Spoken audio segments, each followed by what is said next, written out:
living without anxiety controlling your life. It's possible.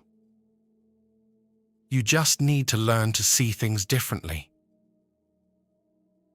Buddhists figured this out centuries ago, and over the next 3 hours, I'm going to share those teachings with you, not as ancient philosophy, but as practical medicine for your modern mind.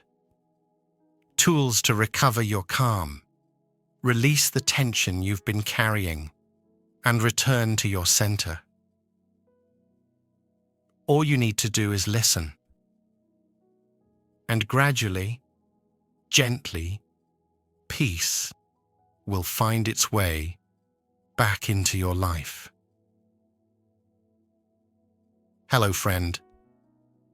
I'm genuinely glad you're here.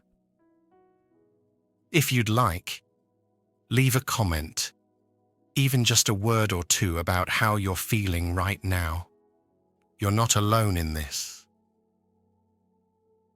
Now make yourself comfortable. Grab a blanket, dim the lights, lie down if that feels good. This is your time. For these next 3 hours, let everything else fade into the background. Maybe anxiety visits you daily, or maybe it appears in waves. Maybe you're exhausted from fighting it, or maybe you're simply seeking deeper peace. However you got here, you're in the right place. Because what you're about to discover isn't about willpower or trying harder. It's about seeing differently. And when you see differently, everything shifts. Not because you're broken and need fixing, but because you're human and you deserve to remember what calm feels like. Buddhism is here to show you the way home.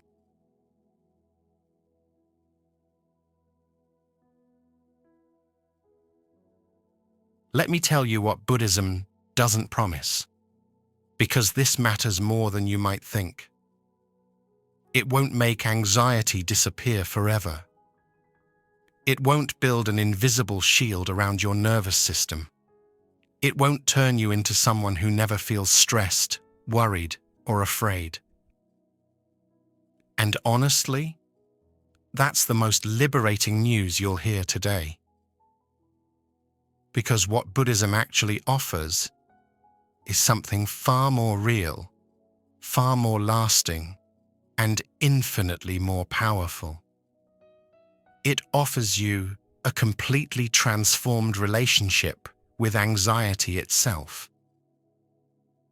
You'll still feel the flutter in your chest when uncertainty arrives. You'll still notice tension creeping into your shoulders when deadlines loom. You'll still experience that electric current of worry when someone you love is hurting. But here's what changes, and this changes everything. Anxiety will no longer be your master. Think of it this way. Right now, when anxiety shows up, it's like a wave that crashes over you and pulls you under. You get swept away, tumbling in the current, gasping for air, completely at its mercy. But after walking this Buddhist path for a while, something shifts. The waves still come. They always do. But now you know how to surf them. You feel the rise. You adjust your balance. You ride it without drowning. The wave doesn't own you anymore. This understanding comes from a teaching that's over 2,500 years old, yet speaks directly to our modern exhaustion. It's called the Four Noble Truths, and before your mind says, "That sounds complicated, let me share it," the way it was always meant to be understood, as a story about waking up. 26 centuries ago, there was a young man named Siddhartha who lived in a palace. His father, terrified that his son would become a wandering monk instead of a king, tried to protect him from everything difficult. No sickness was allowed near him. No elderly people crossed his path. Death itself was hidden behind palace walls. Siddhartha lived surrounded by beauty, pleasure, and carefully curated perfection. Sound familiar? We do this too, don't we? We scroll past the painful posts. We avoid difficult conversations.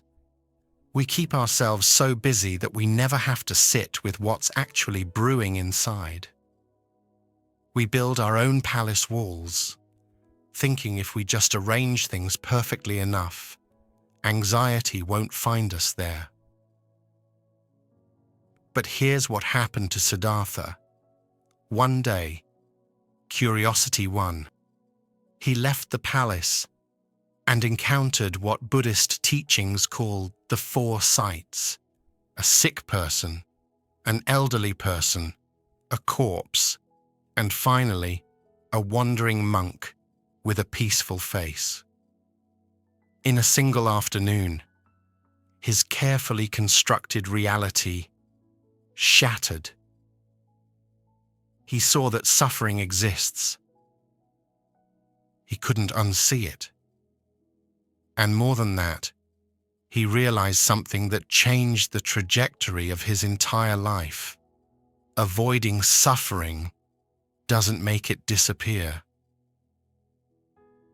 It just makes you more fragile when it inevitably arrives. This is the first noble truth, and it's not pessimistic, it's compassionate. Dukkha exists. Anxiety, stress, dissatisfaction, that gnawing sense that something's not quite right. These are part of being human. You're not broken because you feel them. You're awake. Siddhartha left everything: the palace, the comfort, the denial, and went searching for a way through. He tried extreme self-denial, nearly starving himself to death. That didn't work. He tried intense meditation practices that left him exhausted. That didn't work either. And then, sitting under a tree, he stopped trying to fight reality and instead chose to observe it with extraordinary clarity. What he discovered became the second noble truth. Anxiety has a cause. It's not random, it's not punishment, and it's not a character flaw. It arises from tanha. This word means craving, but it's deeper than wanting things. It's the constant need for life to be different than it is right now. It's the mental argument with reality that never stops. This shouldn't be happening. I should be further along. If only things were different, then I'd be okay. That resistance, that pushing and pulling against what is, that's where so much of our suffering gets amplified. But here's where it gets beautiful. The third noble truth says, this suffering can be transformed. Not someday, not in another life, not after you become perfect, but here, in this very existence, with this very mind. When you stop adding that second layer of struggle, when you stop fighting the waves and learn to move with them, Instead, something loosens. Space appears. Breath returns. And the fourth noble truth, it's the path itself, the practices we'll explore together over these next 3 hours. Ways of being present, of observing your mind, of returning to your body, of releasing the shoulds that strangle your peace. This isn't about becoming someone else. It's about remembering who you are beneath all the noise. When Siddhartha finally stood up from under that tree, he wasn't someone who never felt discomfort again. He got tired. He experienced physical pain. He faced criticism and betrayal. But his relationship to all of it had fundamentally changed. He was no longer at war with his own experience. And that is what's possible for you too. This is medicine for the mind, not magic for the ego.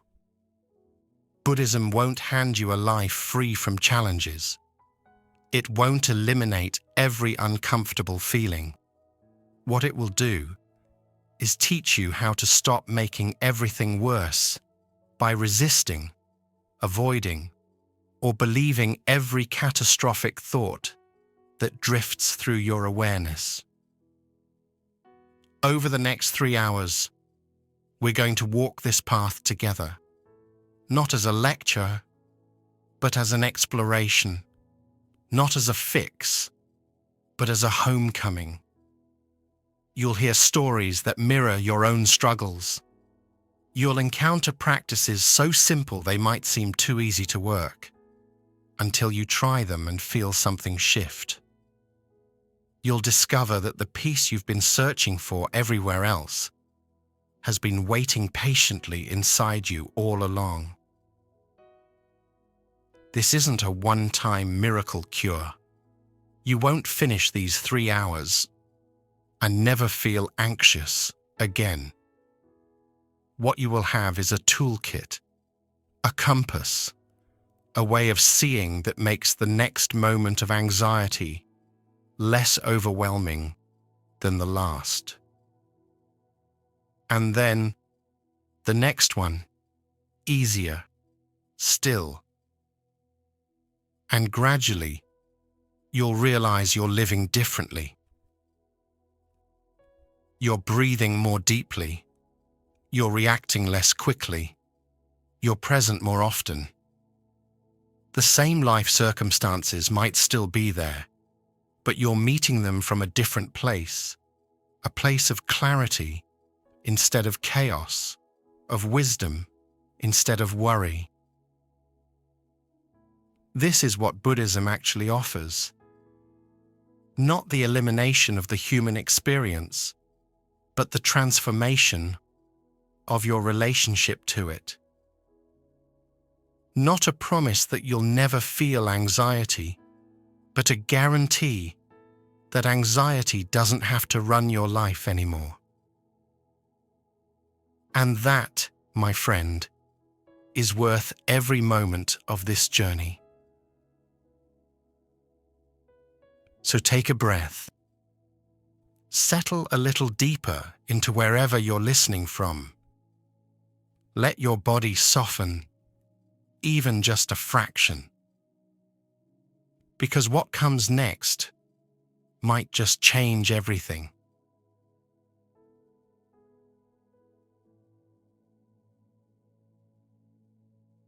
There's a disease spreading through modern life, and most of us don't even realize we're infected. It doesn't show up on medical tests. No doctor will diagnose it, but you feel it every single day, this constant internal pressure to move faster, do more, keep up, never stop. The disease of hurry. And here's what nobody tells you. This rush, this relentless velocity you've normalized, is not just exhausting you. It's feeding your anxiety like oxygen feeds fire. We live in a culture that profits from your exhaustion. Every app is designed to keep you scrolling, every notification engineered to fragment your attention, every product promising to save you time, so you can fill that time with more tasks, more productivity, more doing. The algorithm knows exactly how to keep you hooked, distracted, perpetually unsatisfied. You're not imagining it. The speed has been weaponized. And your nervous system is paying the price. Think about your morning. You probably woke to an alarm that jolted you from sleep, immediately reached for your phone before your eyes fully opened, scrolled through messages and news while still in bed, then rushed through a shower, grabbed whatever food was quickest, checked email while drinking coffee, mentally rehearsing your day while brushing your teeth. And you were already tired before you even left the house. This is what I mean by the disease of hurry. You're racing before the race even begins. Because here's what's happening inside you when you rush. Your body cannot tell the difference between running from a tiger and running to a meeting. Biologically, urgency is urgency. Threat is threat. So when you live in constant hurry, checking your phone while eating breakfast, thinking about tonight's dinner while you're still at lunch, rehearsing tomorrow's presentation while trying to fall asleep, your nervous system stays locked in survival mode. Your heart rate elevates. Cortisol floods your bloodstream. Your breathing becomes shallow. Your muscles tense. Your digestion slows down because your body thinks you need all available energy for running or fighting. And your mind, sensing danger, starts scanning for threats that aren't there. This is how chronic anxiety takes root.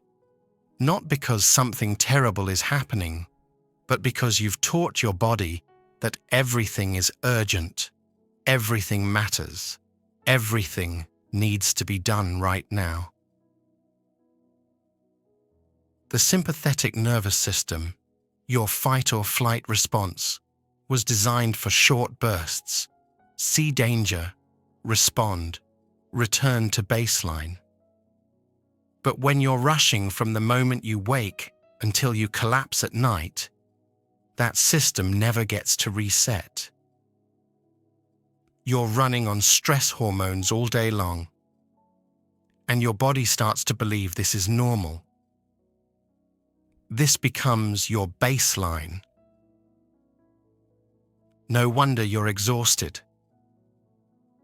No wonder you can't relax even when you have time to rest. Your nervous system has forgotten what safety feels like. The Buddha said something 2,500 years ago that cuts right through this madness. The trouble is, you think you have time. At first, this sounds paradoxical, doesn't it? We rush because we think we don't have time. But look deeper.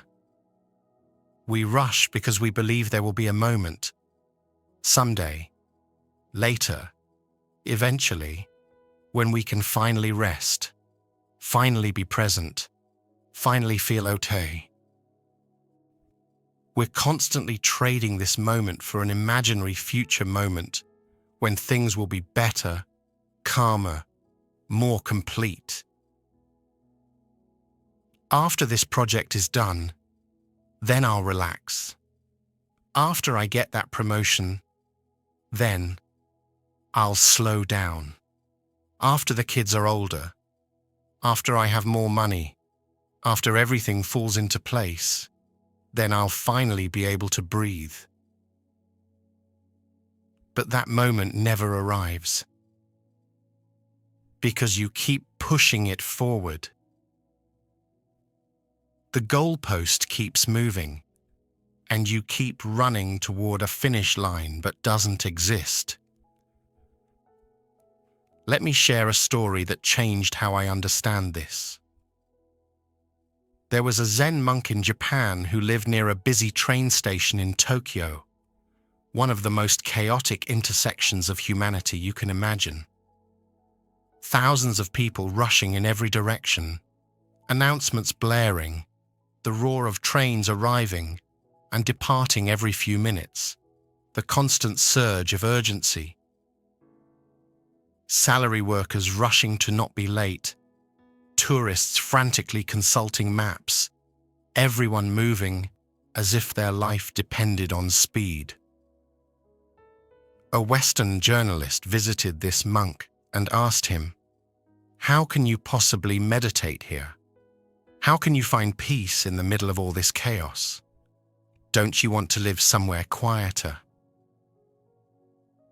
The monk smiled. He said, "I don't try to find peace despite the chaos. I simply walk slowly." The journalist looked confused. Slowly? That's the secret? And then the monk demonstrated. While everyone around him rushed past, briefcases swinging, faces tight with stress, bodies leaning forward as if perpetually late, eyes glued to phones, this monk walked through the station with such deliberate slowness that people parted around him like water around a stone. Each step conscious, grounded, complete before the next one began. Each breath intentional, full, unhurried. Not because he had nowhere to be, but because he understood something most of us have forgotten. Speed is a choice, and so is presence. The journalist watched, mesmerized. He noticed something remarkable. While everyone else looked stressed, tight, disconnected, the monk's face was completely relaxed. His shoulders were soft. His breathing was visible, steady, deep.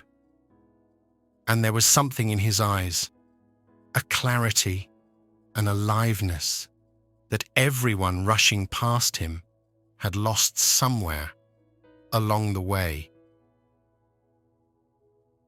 That monk was practicing something Buddhism calls samatha, the art of calming the mind. Not by escaping to a quiet mountaintop, but by choosing stillness within movement. By refusing to let the world's velocity become his velocity. And here's what's beautiful. When you stop running, even for a moment, your mind begins to settle naturally. Like muddy water left undisturbed, clarity returns on its own. You don't have to fight for calm. You don't have to manufacture peace through force of will. You just have to stop fighting against this moment. But our culture tells you the opposite, doesn't it? It tells you that slowing down is laziness. That rest is something you earn only after you've exhausted yourself. That presence is a luxury you can't afford when there's so much to do. That if you're not busy, you're not valuable. And so you keep running through breakfast, through conversations, through your own life, always arriving, but never really there. I want you to understand something crucial. This isn't your fault. You didn't create this culture of speed. You were born into it. You were trained for it from childhood. From the moment you entered school, you were taught that faster equals better, that efficiency equals worth, that your value is measured by your output. Gold stars for finishing first, praise for never stopping, admiration for those who sacrifice sleep, and sanity for productivity. No wonder you're exhausted. No wonder anxiety feels like a permanent resident in your chest. But here's the revolutionary truth Buddhism offers. Slowness is not weakness. Slowness is power. When you choose to slow down, you're not being lazy or unproductive or falling behind. You're reclaiming your nervous system from a culture that wants it dysregulated, wants you too scattered to question, too tired to resist. You're telling your body, we are safe. There is no tiger chasing us.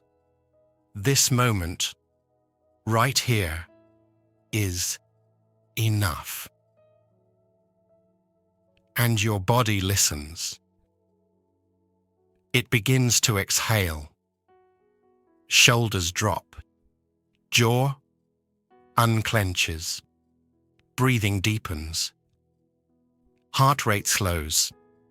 The parasympathetic nervous system, your rest and digest mode, finally gets permission to come online. And in that softening, anxiety loses its grip, because anxiety needs urgency to survive. When you refuse to rush, you pull the oxygen away from the fire. This doesn't mean you stop being responsible or productive. It means you stop conflating speed with effectiveness. Because the truth is, when you slow down, when you bring full presence to one thing at a time, you actually become more capable, more creative, more clear. You're not scattering your energy across 17 half-done tasks. You're focusing it, concentrating it, making it matter. Think about the last time you rushed through a meal. Did you even taste it? Or was it just fuel, mechanically consumed while your mind was already 3 steps ahead? Or the last conversation you had while checking your phone, did you really hear what the other person was saying? Or that project you hurried through just to check it off your list, did you feel any satisfaction or just immediate pressure to move on to the next thing? This is what hurry steals from you. Not time, but life itself.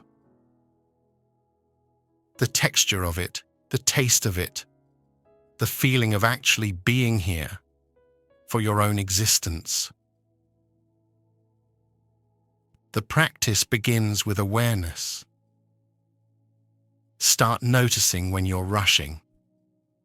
Not to judge yourself, but simply to see it. Feel your body leaning forward, always ahead of itself. Notice your breath getting shallow, trapped high in your chest. Observe your mind already 3 steps ahead of where your feet actually are. And in that noticing, you create a gap, a tiny space between the habit and your response to it. The habit says, rush. But in the gap, you have a choice. You can keep running, or you can take one breath and slow down. Just one breath.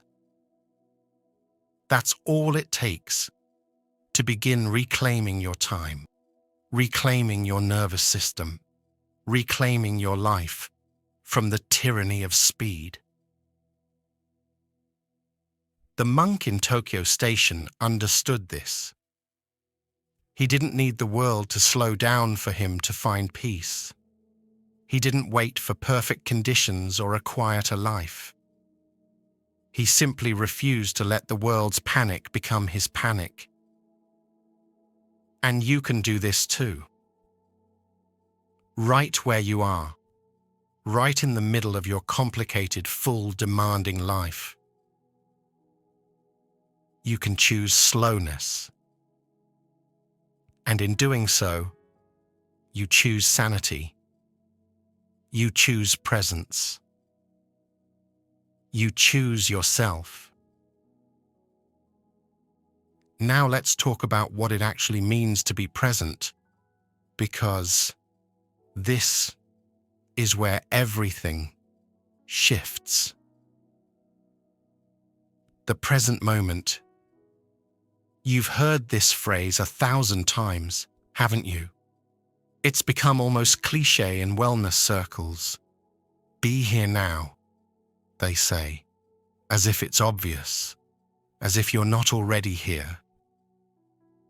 But the truth is, most of us spend almost no time in the actual present.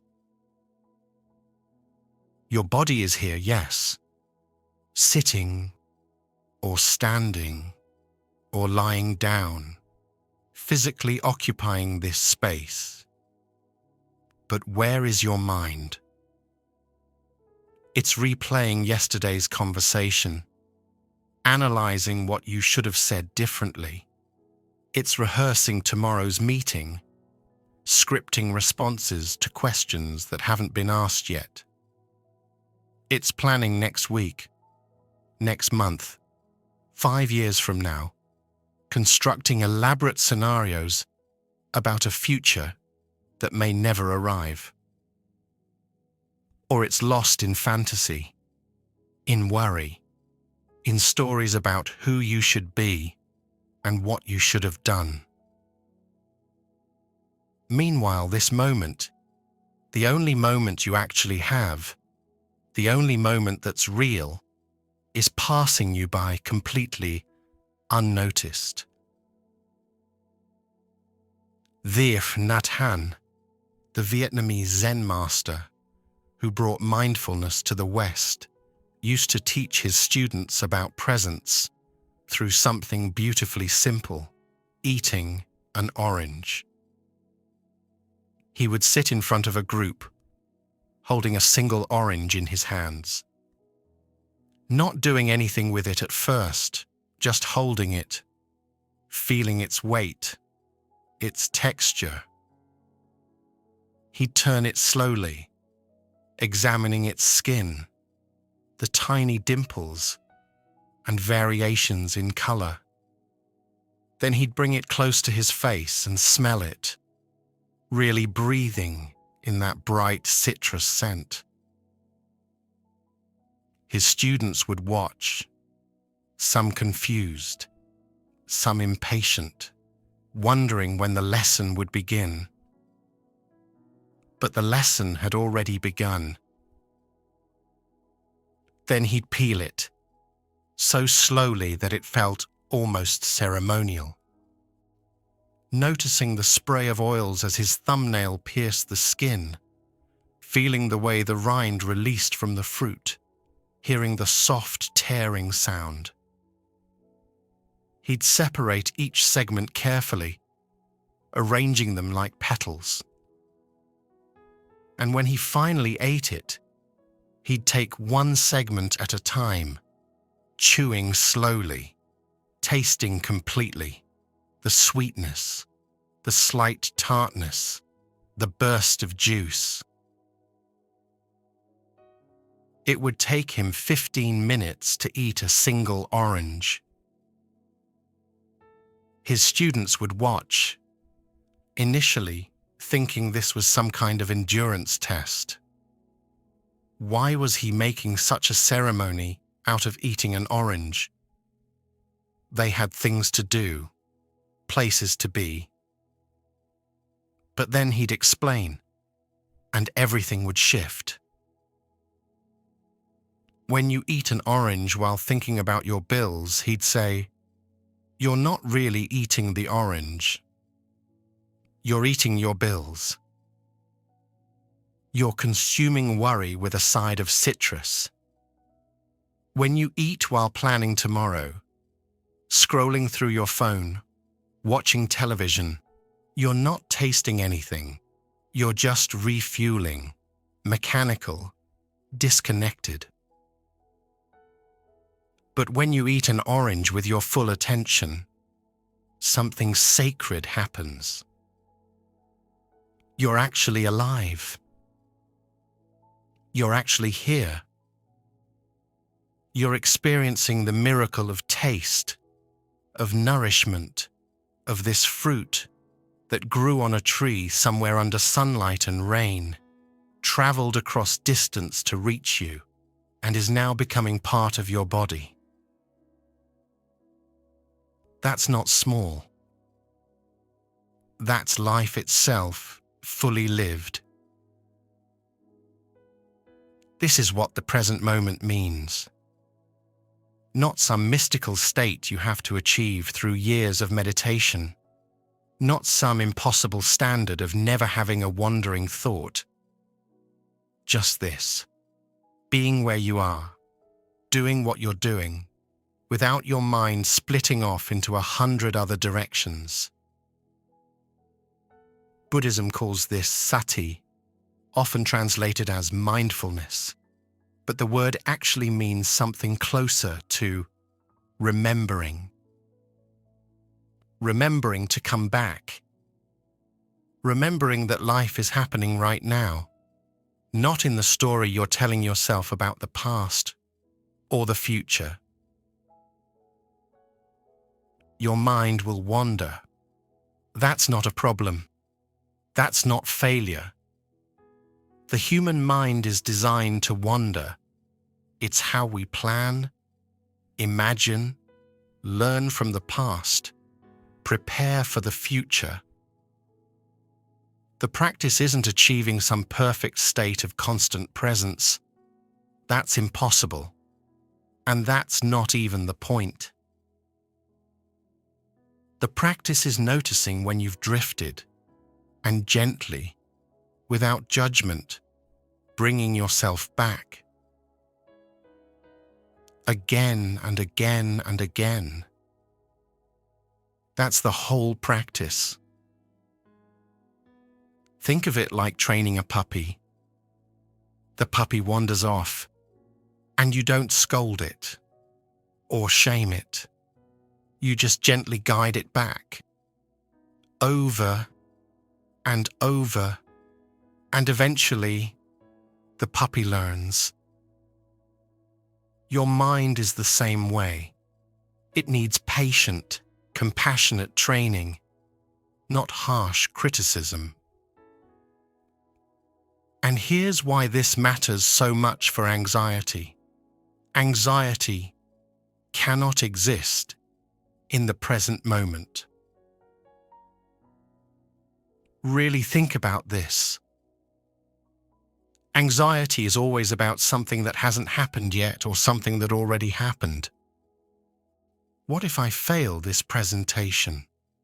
What if they don't like me? What if I lose my job, my health, my security? Or it's replaying past mistakes, past humiliations, building evidence for why you should be worried right now. But if you bring your full attention to this exact moment, not the next breath, not the last one, but this one right here, where is the anxiety? In this moment, are you breathing? Yes. In this moment, are you safe? Most likely, yes. In this moment, is anything terrible actually happening? Usually the answer is no. The present moment is almost always okay. It's your thoughts about the future or the past that create suffering. Let's do something together right now. Not later, not after you've finished listening to this section. Right now. Take a breath in through your nose, filling your lungs completely. And let it out slowly through your mouth. Another breath in, deep and full.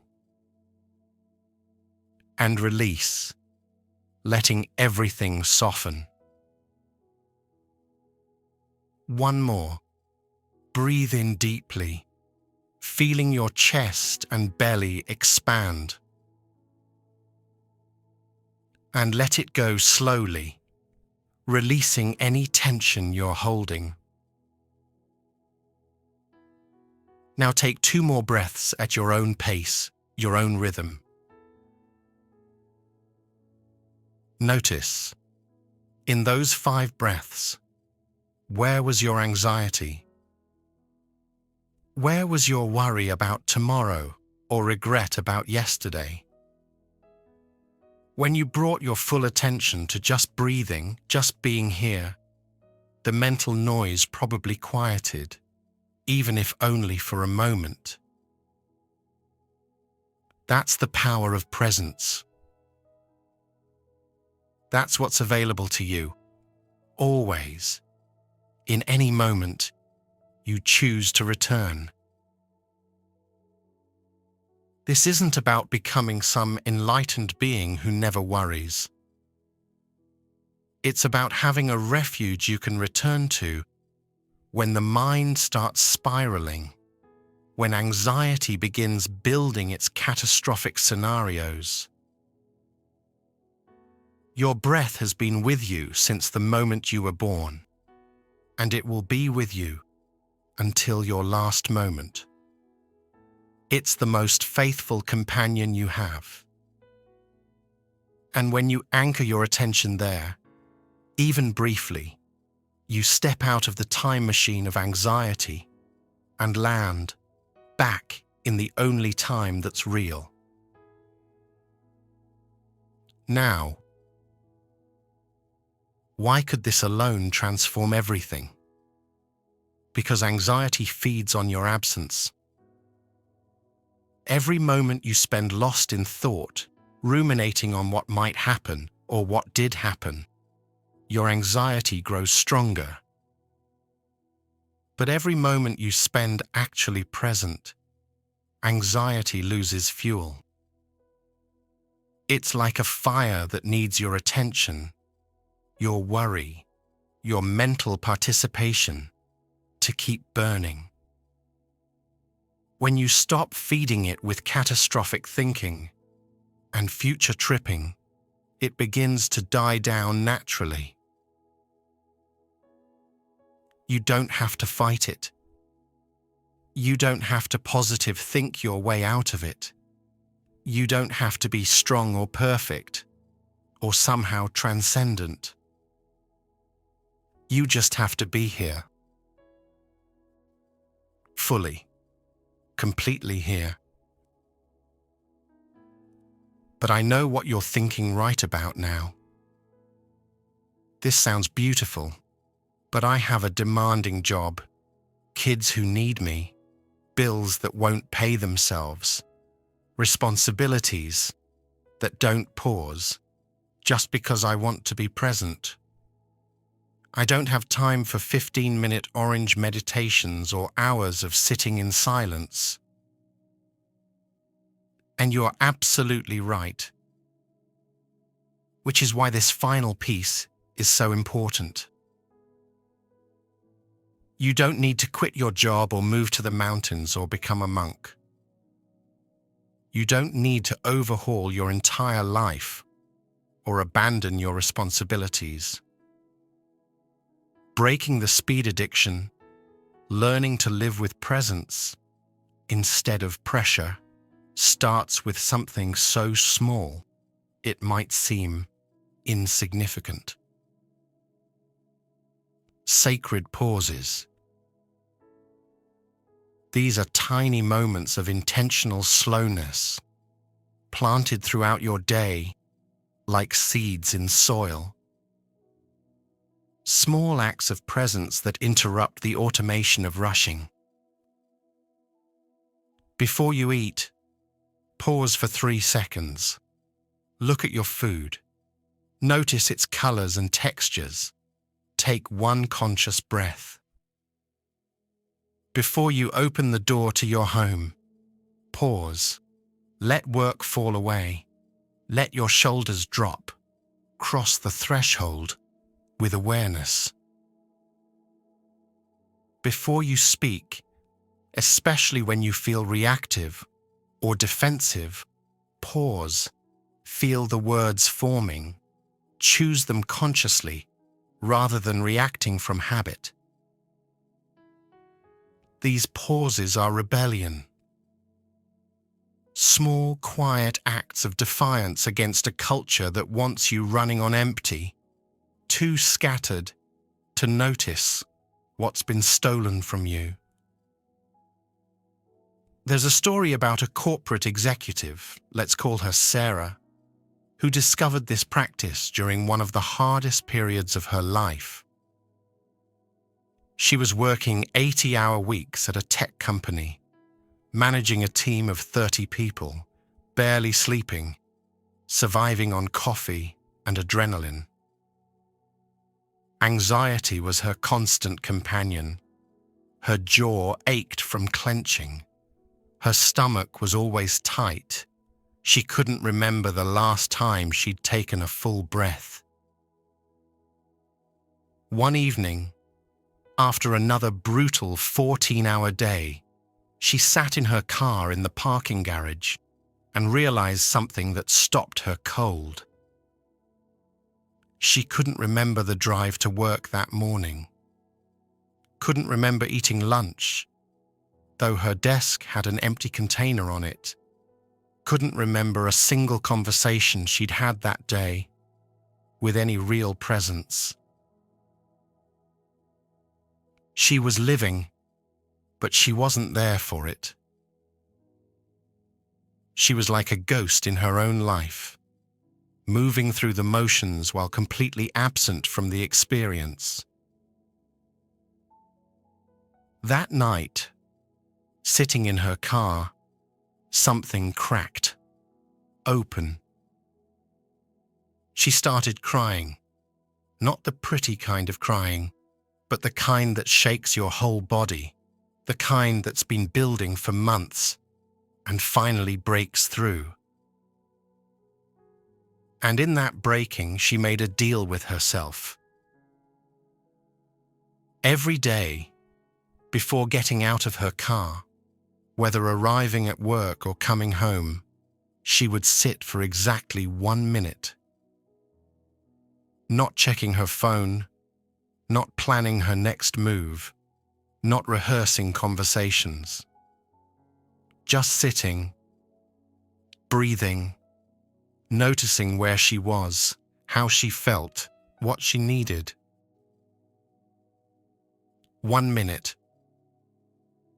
60 seconds. She said it felt ridiculous at first, even indulgent. The first few days, her mind screamed at her to hurry up, get moving, stop being lazy. But she stayed with it. And within 2 weeks, something shifted.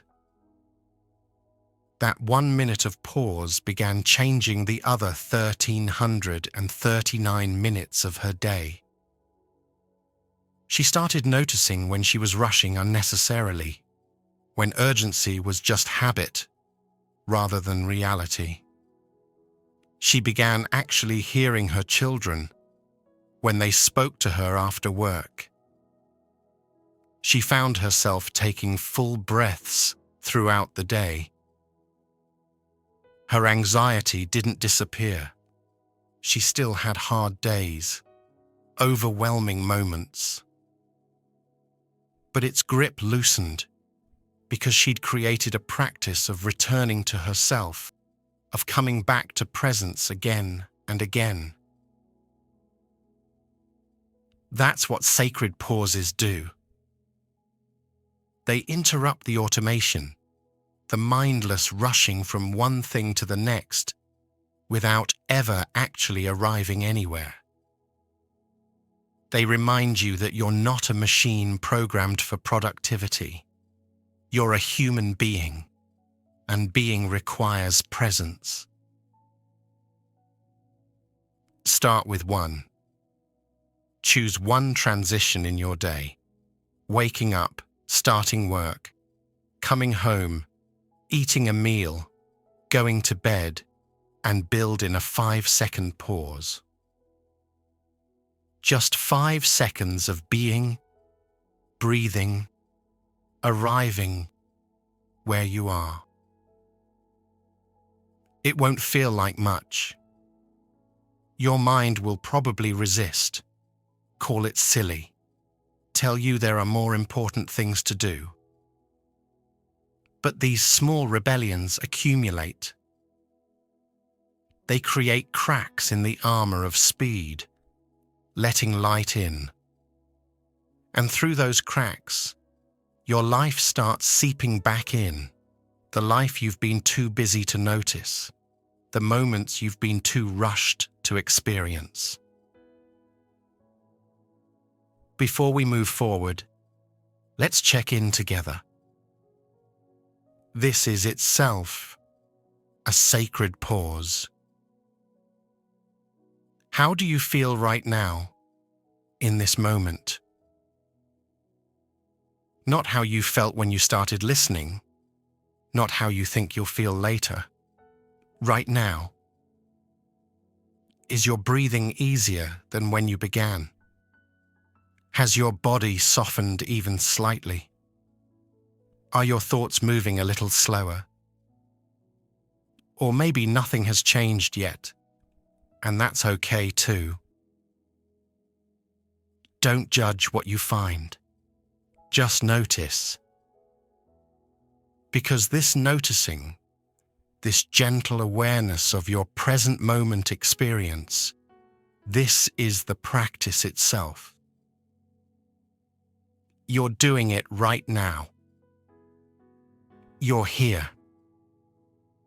And that is enough. We've walked through the first gate together, the gate of reclaiming time. Not by finding more hours in the day, but by actually inhabiting the hours you have. By choosing slowness when the world demands speed. By returning to presence when your mind wanders into past or future. By planting small moments of pause in the soil of your ordinary days. This is how you begin to shift your relationship with anxiety. Not by conquering it through force, but by removing the conditions that let it thrive. Hurry feeds anxiety. Absence feeds anxiety. Constant doing without any space for simply being feeds anxiety. So you slow down. You come back to now. You pause. You breathe. And gradually, breath by breath, Moment by moment, you remember what it feels like to be alive, not just productive, not just busy, not just surviving, but genuinely, fully alive. That remembering is the medicine, and you've already begun taking it.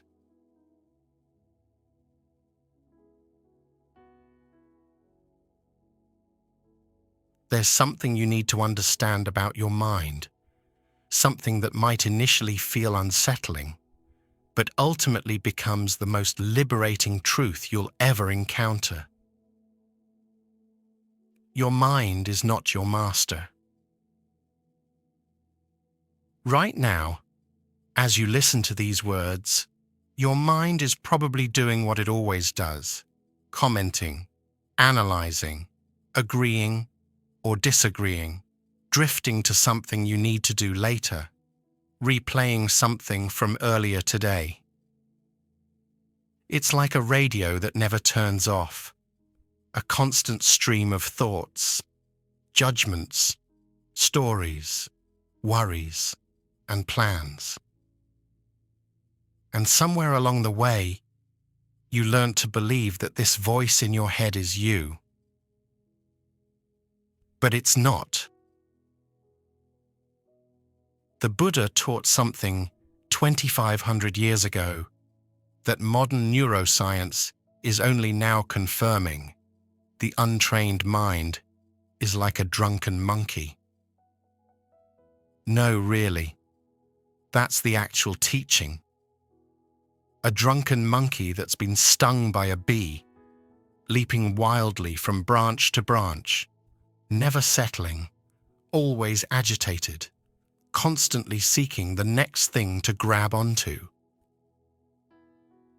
This monkey mind jumps from thought to thought, without any conscious direction from you. One moment you're thinking about what to make for dinner, the next moment you're remembering something embarrassing you said in 3rd grade. Then suddenly you're catastrophizing about your job security, then wondering if you left the stove on, then judging yourself for not being more present, then worrying about that judgment, then thinking about thinking. And here's what makes it so exhausting. You believe all of it. Every thought that appears in your awareness, you take as truth. Every worry, every judgment, every catastrophic prediction, you treat them as facts rather than what they actually are, which is mental events, temporary appearances in consciousness that have no more inherent reality than clouds in the sky. This is where so much of your anxiety comes from. Not from what's actually happening in your life, but from believing the stories your untrained mind is constantly generating. Your mind is like an overprotective parent who sees danger everywhere, a director constantly creating disaster movies in your imagination, a lawyer building cases against you based on evidence that doesn't exist yet. Let me share a story that illustrates this beautifully, a classic Zen teaching that has survived centuries because it cuts so directly to the truth. 2 monks were walking together on a journey, an older monk and a younger one. They came to a river crossing where the water was high and the current strong. Standing at the bank was a young woman in expensive silk robes, clearly distressed because she couldn't cross without ruining her clothes and possibly being swept away by the current. The older monk, without saying a word, picked her up, carried her across the river on his back, set her down gently on the other side, bowed to her, and continued walking. The younger monk was shocked, completely speechless. In their tradition, monks were not supposed to touch women, especially not young, beautiful women. But he said nothing, just followed his teacher in silence, his mind churning. They walked for hours. Mile after mile, the younger monk's mind created an entire drama around those 2 minutes at the river. How could his teacher break the rules like that? What would the other monks say if they found out? Had his teacher lost his way? Was this a test of the young monk's loyalty? Should he report this? Was he complicit in the transgression, just by witnessing it? The thoughts spun and spun, each one leading to another, building into a storm of judgment and confusion and righteousness and doubt. Finally, after hours of this internal torment, unable to contain himself any longer, the young monk burst out, "How could you carry that woman? You know we're not supposed to touch women. You've broken our vows. I can't believe you did that." The older monk looked at him with gentle, amused eyes and said, "I put her down hours ago at the river. Why are you still carrying her?" This story cuts to the heart of how the mind works, how suffering is created not by events themselves, but by what we do with them in our thoughts. The event itself, carrying the woman across the river, took maybe 2 minutes, maybe even less. But the younger monk carried the story about that event, the judgment about it, the anxiety about it, the entire mental drama, for hours. He tortured himself not with reality, but with his thoughts about reality. And here's what makes this teaching so powerful. The older monk wasn't less aware or less thoughtful. He simply understood something the younger monk hadn't learned yet. He knew that thoughts are not commands, that rules serve compassion rather than replace it, and that every moment offers a choice: carry the story or put it down. This is what your mind does all day long, every single day. It picks things up: worries, judgments, resentments, fears, old conversations, anticipated disasters, and carries them for hours, days, sometimes years, long after the actual moment has passed. And you, like the young monk, don't realize you have the power to put them down. The Buddha said in the Dhammapada, one of the oldest and most beloved Buddhist texts, "We are what we think. All that we are arises with our thoughts. With our thoughts, we make the world." This isn't just beautiful poetry. It's pointing to something profound about how suffering is created and how freedom is found. Your thoughts literally construct your experience of reality. Two people can be in the exact same situation, sitting in traffic, for example, and one is peaceful, while the other is consumed with rage. Why? Not because of the traffic itself, not because one has a better car or more time, but because of their thoughts about the traffic. One person thinks, "This is terrible. I'm going to be late. Everyone will judge me. This always happens to me. Why is life so unfair? I should have left earlier. Why are these people such terrible drivers?" The other thinks, "Well, here we are. Nothing I can do about it right now.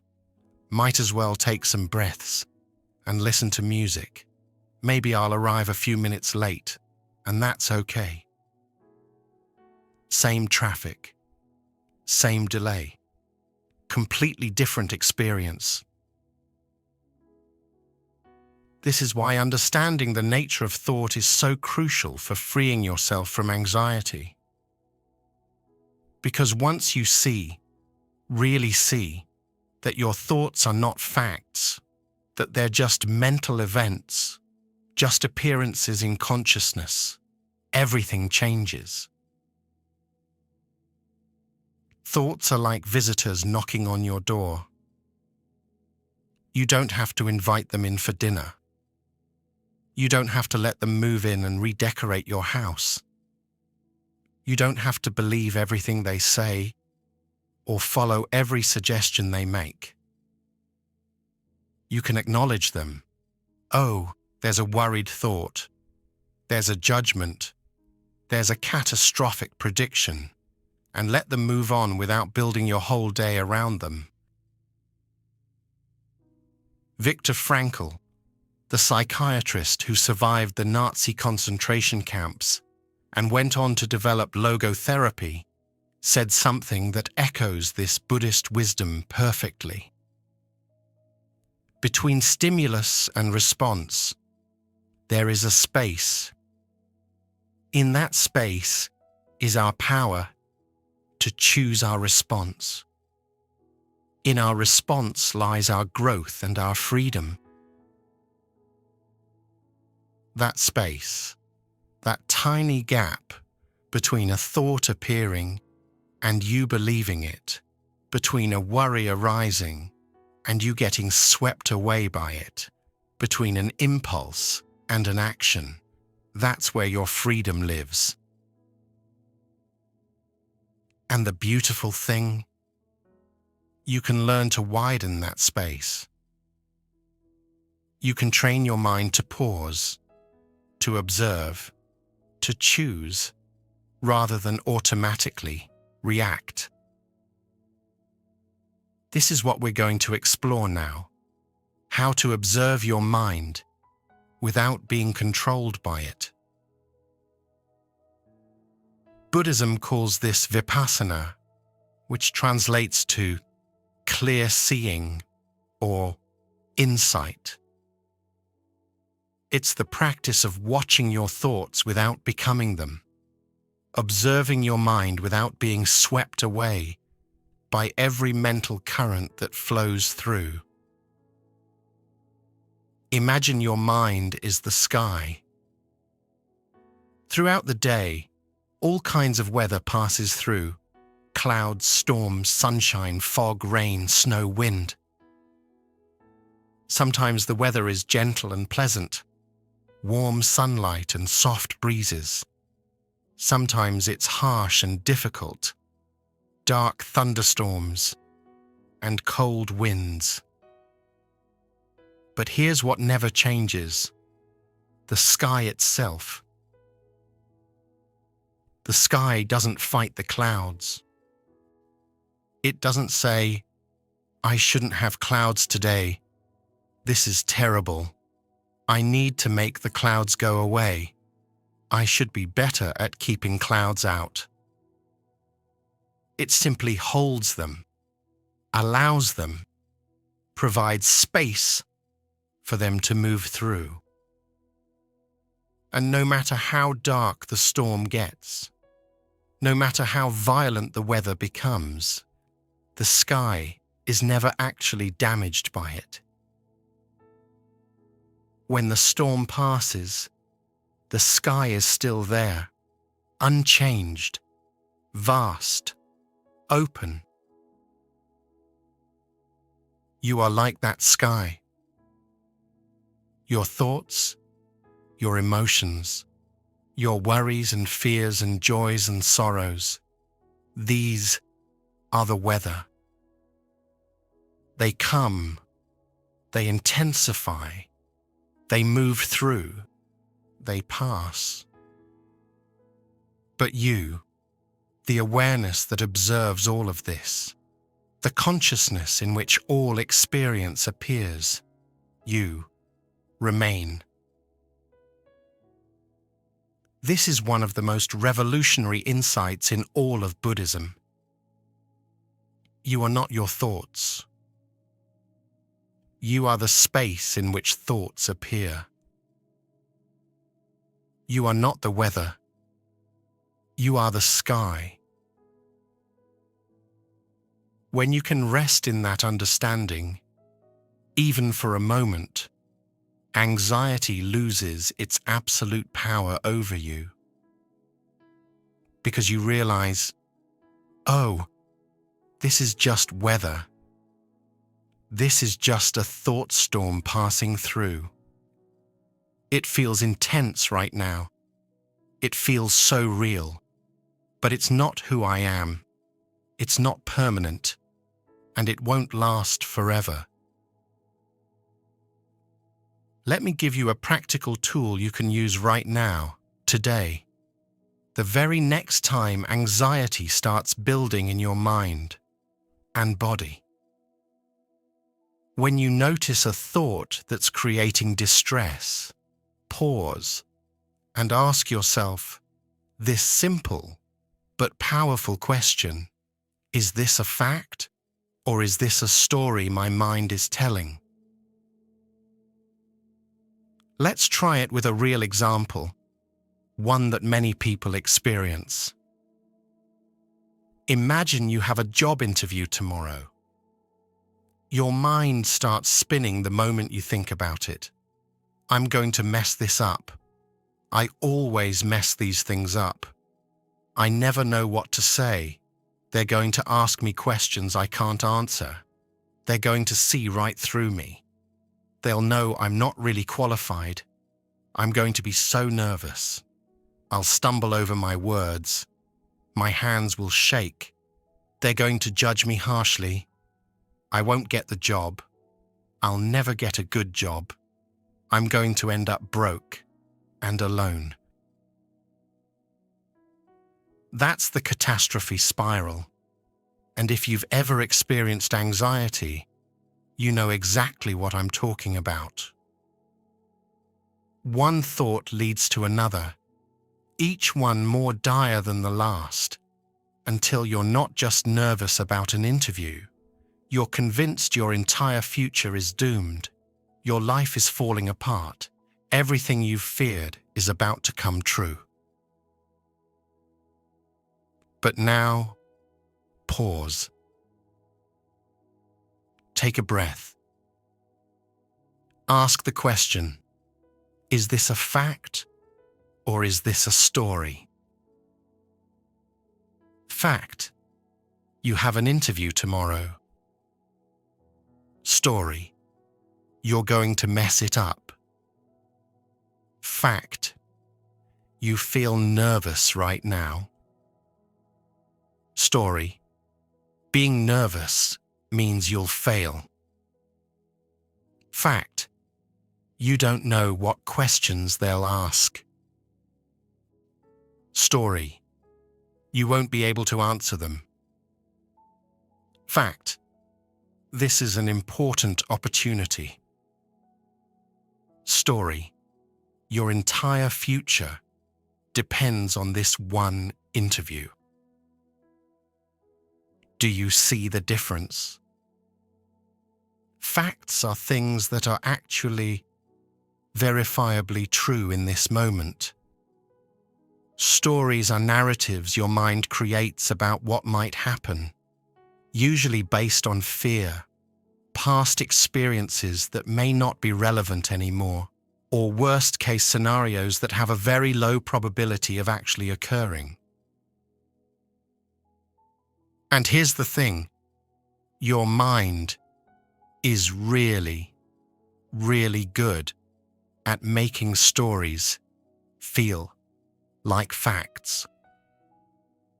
It's so convincing, so authoritative in its delivery that you don't even question it. The thought, "I'm going to fail," appears with such certainty, and immediately your body responds as if failure has already happened. Heart racing, palms sweating, stomach churning, muscles tensing. But when you learn to distinguish between facts and stories, you create space. You don't have to believe every thought just because it showed up in your mind with a convincing tone. You can acknowledge the thought, "Okay, my mind is telling me a failure story right now," without treating it as prophecy. I want to share a story about a student I once knew who discovered this for herself in a profound way. Her name was Maria, and she'd struggled with anxiety her entire adult life, for as long as she could remember. She described it as a constant companion, always there in the background, always loud, always telling her she wasn't good enough, that something terrible was about to happen, that she needed to be vigilant and worried, or everything would fall apart. She came to meditation practice desperately hoping it would make the anxiety go away completely. She wanted a cure, a fix, an erasure of this part of herself she'd been fighting for decades. And at first, she was frustrated because the anxiety didn't disappear. In fact, when she started paying attention to her mind through meditation, she became more aware of just how many anxious thoughts she was having, how constant the stream of worry really was. "It's worse now," she said. "Now I can't even distract myself from it." But then something shifted, something subtle at first, but ultimately transformative.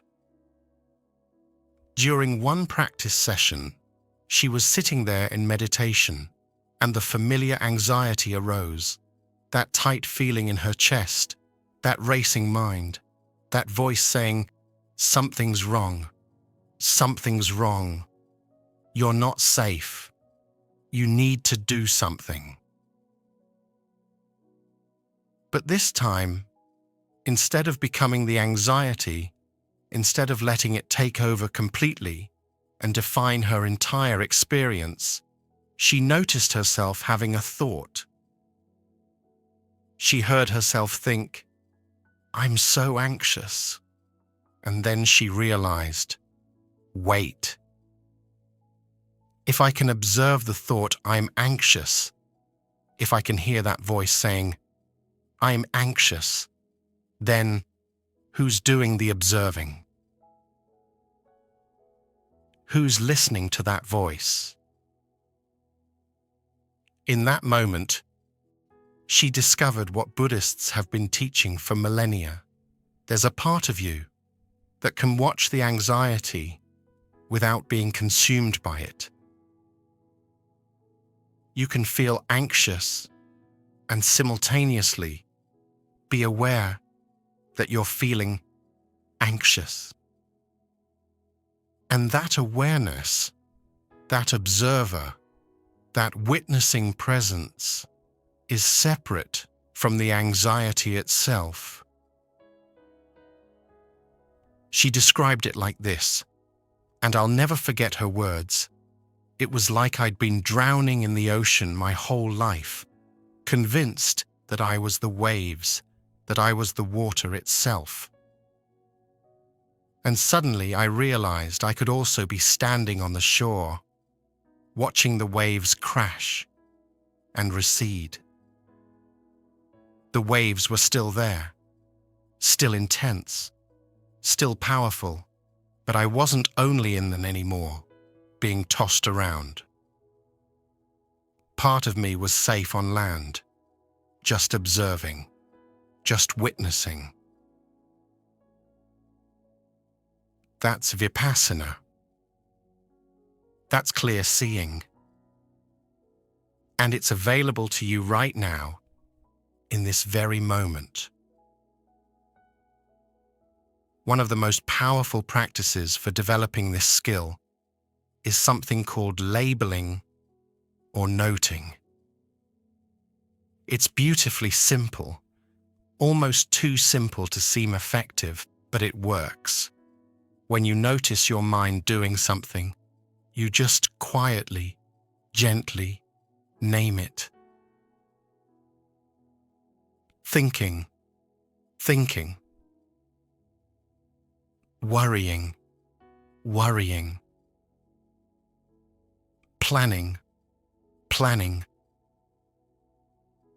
Judging, judging. Remembering, remembering. You're not trying to stop the thoughts. That's impossible, and it only creates more tension, more inner conflict. You're just acknowledging them, naming them, creating a tiny bit of space between you and the mental activity. Like a naturalist observing birds, oh, there's a sparrow, there's a cardinal, there's a crow. You're simply noting what's present without becoming it. Try it right now. Whatever thought is moving through your mind at this moment, just notice it and silently label it. Listening, listening. Wondering, wondering. Doubting, doubting. Analyzing, analyzing. Feel how that creates distance.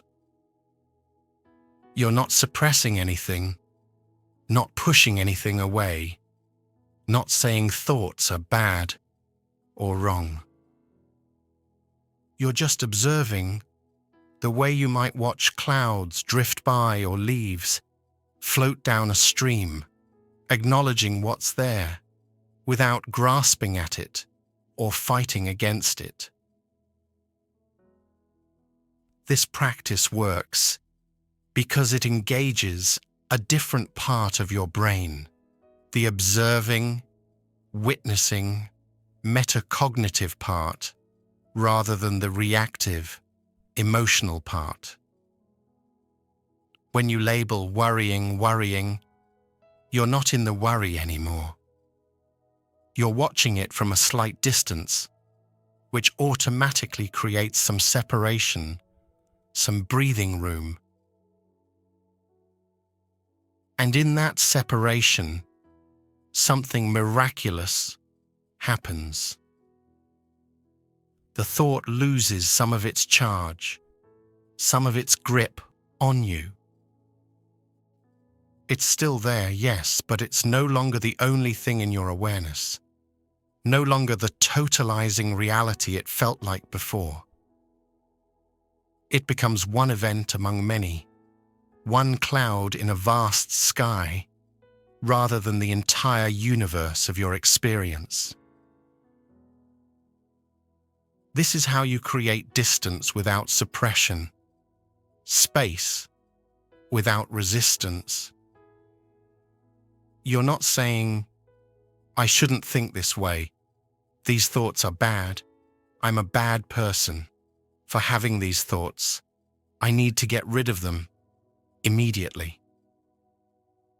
That approach just creates more inner conflict, more tension, more suffering, more shame. Instead, you're saying, oh, there's a thought. There's worry appearing in my awareness. There's anxiety moving through like weather, I see you, I acknowledge you, and I don't have to become you or be controlled by you. It's the difference between being caught in a rainstorm, getting completely soaked and battered, and watching rain through a window while sitting in a warm, dry room. Both involve rain, both involve witnessing the same weather, but your relationship to it is completely different. The sky holds all weather without being damaged by any of it. And you can learn to do the same with your thoughts and emotions. Now let's talk about what to do when the really difficult thoughts come. The fear thoughts, the anxiety thoughts, the ones that feel so real and so urgent that you can't imagine not believing them, not responding to them immediately. Because here's the truth. You're going to have fear thoughts. You're going to have moments of anxiety. That's part of being human, part of having a brain that's wired to protect you by constantly scanning for danger, anticipating problems, preparing for worst-case scenarios. The question isn't how to never have another anxious thought. The question is, what do you do when those thoughts appear? Most people meet anxiety with combat. They fight it, resist it, try to push it away, or talk themselves out of it. Don't be anxious. Stop worrying. Just think positive. You're being irrational. Get over it. You're fine. There's nothing to worry about. But have you noticed that fighting anxiety usually makes it stronger? That resistance feeds it, gives it more energy, more importance. Buddhism offers a completely different approach. Meet anxiety with curiosity, not combat. When a fear thought arises, instead of immediately going to war with it, get curious about it. There's that worried voice again. What's it saying today? What does it think is going to happen? How does it feel in my body when this thought appears? Where do I feel it? Chest, stomach, throat. This might sound strange at first. Why would you want to get curious about something that feels so uncomfortable, so threatening? But curiosity does something remarkable to your nervous system and your mind. It shifts you from reactive mode to responsive mode. It engages your thinking brain, your prefrontal cortex, rather than just your emotional limbic brain. And it creates that crucial space we've been talking about, the space where freedom lives, where choice becomes possible. There's a teaching in Buddhism called the 2 arrows from the Salatha Sutta that explains this perfectly and has become one of the most practical tools for understanding suffering. The Buddha said that when you experience pain, it's like being hit by an arrow. That's the first arrow, the actual event, the actual sensation, the thing that's genuinely happening right now. Maybe it's a racing heart. Maybe it's a difficult emotion. Maybe it's an uncomfortable situation. That first arrow hurts, and that pain is real. But then immediately, almost instantaneously, we shoot ourselves with a second arrow. This second arrow is all our thoughts about the first arrow, our resistance to it, our judgment of it, our story about what it means, our anxiety about how long it will last, our fear that we can't handle it, our shame about feeling it, our anger that it's happening, our despair that it will never end. The first arrow hurts. That's undeniable. That's part of life. But the second arrow, the one we shoot at ourselves with our thoughts and reactions, this is where most of our suffering actually comes from. Let me give you a concrete example. You're lying in bed at night, and your heart starts racing for no apparent reason.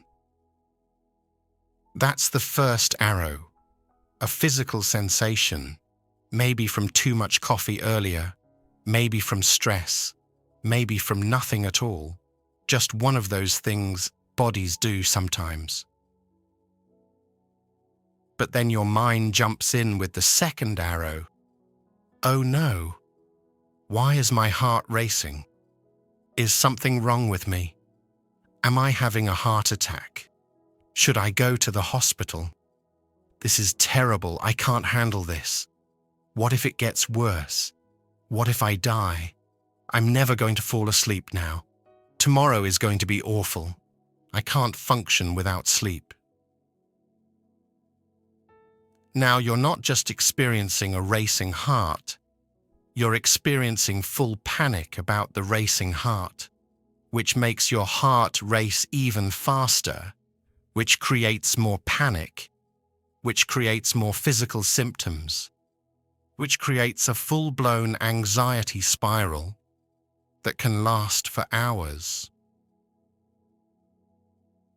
The first arrow was just a sensation, uncomfortable, but not dangerous.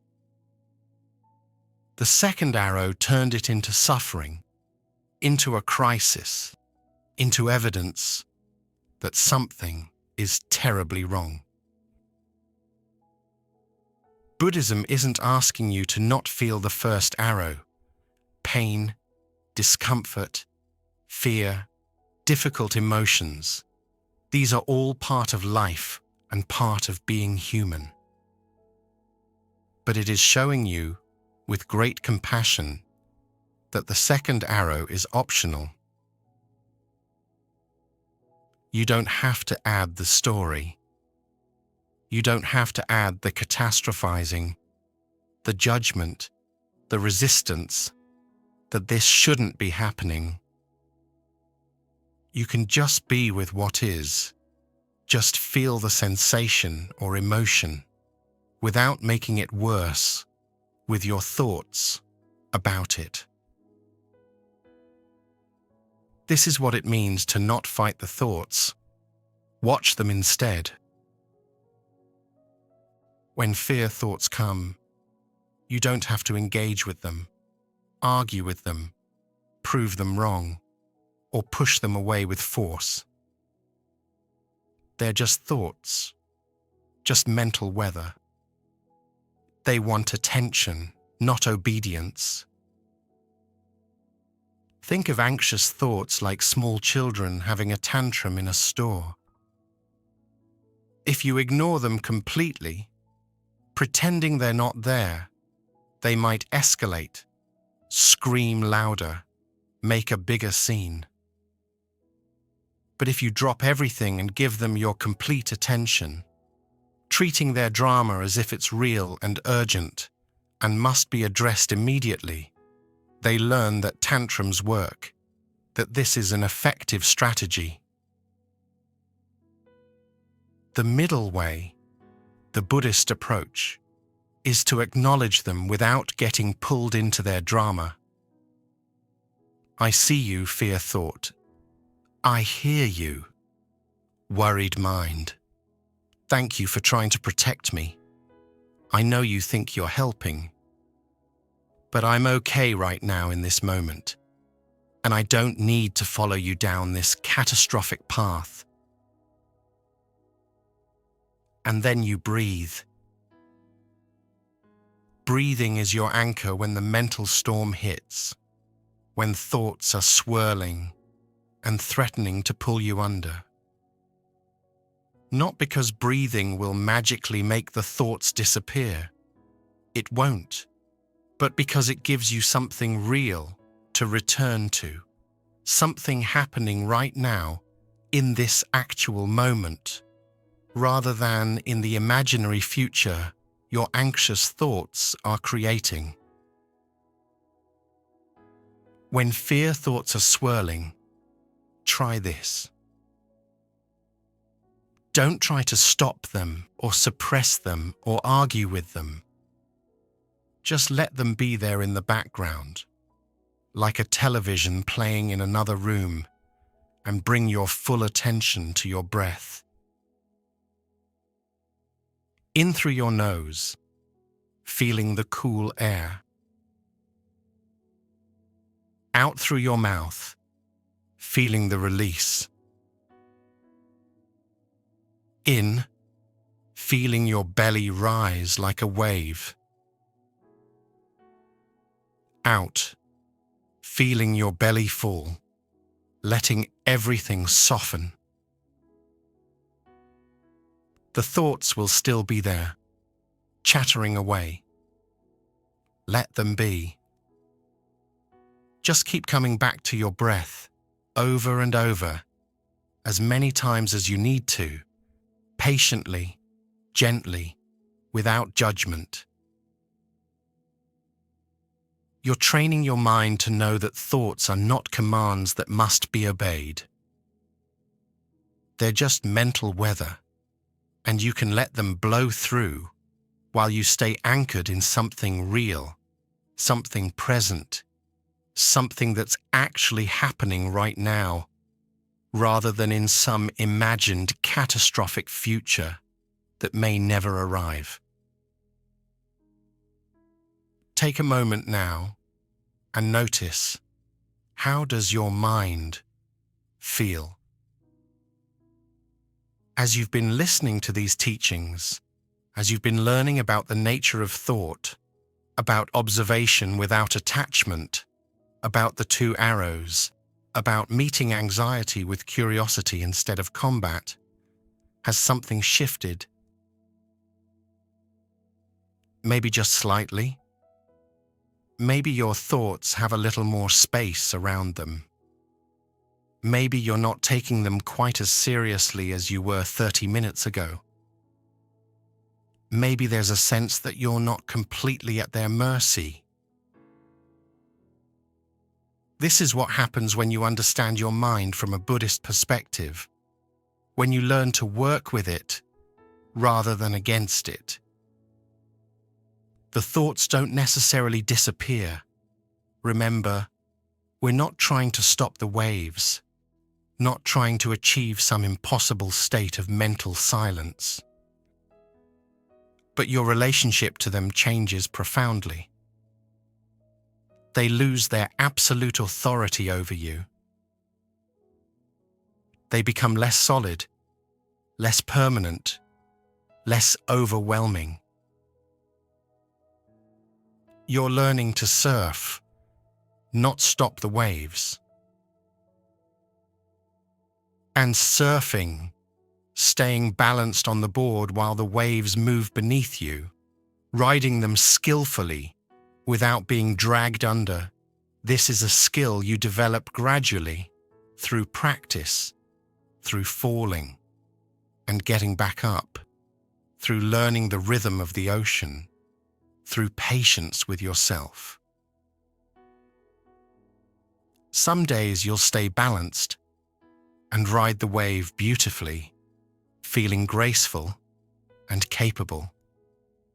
Other days you'll get tumbled and tossed, swallowing water, struggling to find your footing.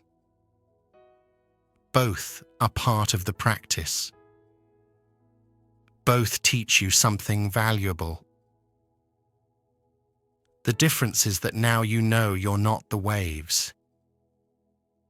You're not the storm. You're not the anxious thoughts or the worried mind or the catastrophic predictions. You're the awareness that can watch it all, can choose how to respond, can find stability even when the mind is churning, can remain present even in the midst of mental chaos. This is the second gate, freeing your mind. Not by controlling every thought, not by achieving some impossible state of mental perfection or constant peace, but by understanding the nature of thought itself and learning to observe without being controlled, to witness without being swept away. The monkey is still there, jumping from branch to branch, chattering and gesticulating. But now you can watch the monkey instead of being the monkey. Now you can see the performance without believing you are the performer. And in that watching, in that space of awareness, in that gap between thought and belief, you discover something that's been there all along, a stillness that doesn't depend on what your mind is doing, a peace that exists beneath the noise, a freedom that was never actually lost, just temporarily forgotten beneath layers of identification and belief. You're remembering it now, right here, right now, as these words land in your awareness, as your breath moves in and out, as thoughts arise and pass. Your mind is not your master. You are not your thoughts. And freedom has been here all along, waiting patiently for you to recognize it.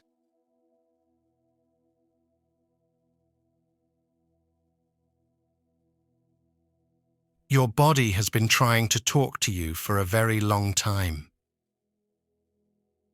Maybe for years. Maybe for decades. And all this time, you've been so busy living in your head, thinking, planning, worrying, remembering, anticipating, that you haven't heard a single word it's been saying. Buddhism calls the human body a precious birth, a rare opportunity. Not because it's sacred or divine or should be worshipped, but because it's incredibly rare to be born human, to have this specific vehicle for practice, this particular instrument for awakening. Think about it. You could have been born as any form of life, or no life at all. But here you are, with this body, this nervous system, this capacity for awareness. And what have we done with this gift? Most of us treat our bodies like inconvenient vehicles that occasionally need fuel and maintenance, something to be managed or ignored until it breaks down completely. But your body is not just a vehicle. It's a messenger. Everything you haven't processed emotionally, everything you've pushed down or pushed away, or tried to think your way through, your body has been storing, keeping a record, holding the truth you're not ready to face. That tightness in your shoulders, that's not random. That's the weight of responsibility you've been carrying without rest, the burden of trying to hold everything together alone.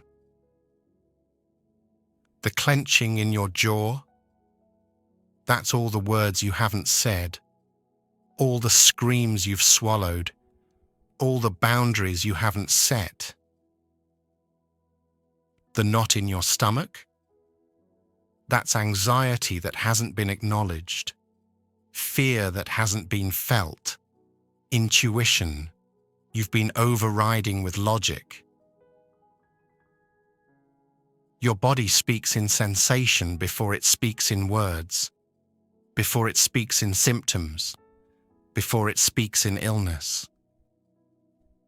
And if you learn to listen to those early whispers, you can address what needs addressing before the body has to scream.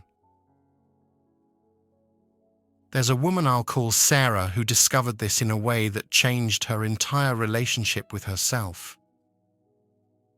She came to a yoga class, not for spiritual reasons, but because her doctor had suggested it for her chronic hip pain. She'd had this pain for years, dull, persistent, occasionally flaring into something sharper. She'd tried physical therapy, anti-inflammatory medications, ergonomic adjustments to her workspace. Nothing helped for long. During one class, in a deep hip-opening pose, something unexpected happened. As her hip began to release, she started crying.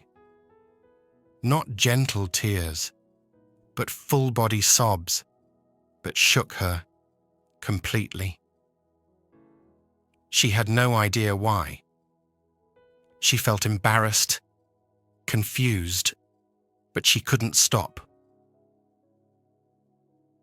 The teacher came over, placed a gentle hand on her back, and said, "It's okay.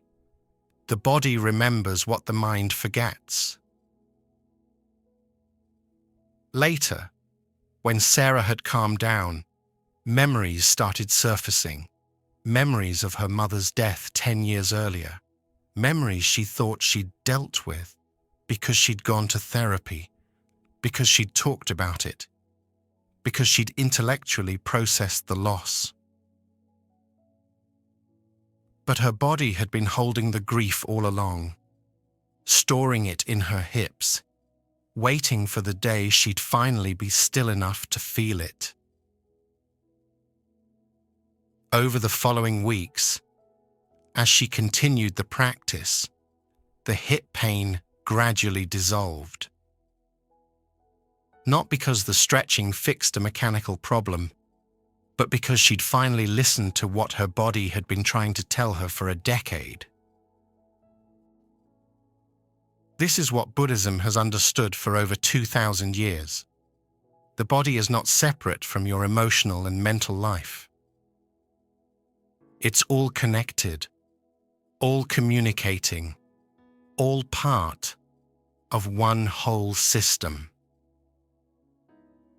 The practice of mindfulness of body, called Kayagata, Sati in Pali, is one of the Buddha's foundational teachings. It's not about achieving a perfect body or making your body do impressive things. It's about cultivating awareness of your physical experience as it actually is, moment by moment. Why does this matter so much, especially for anxiety?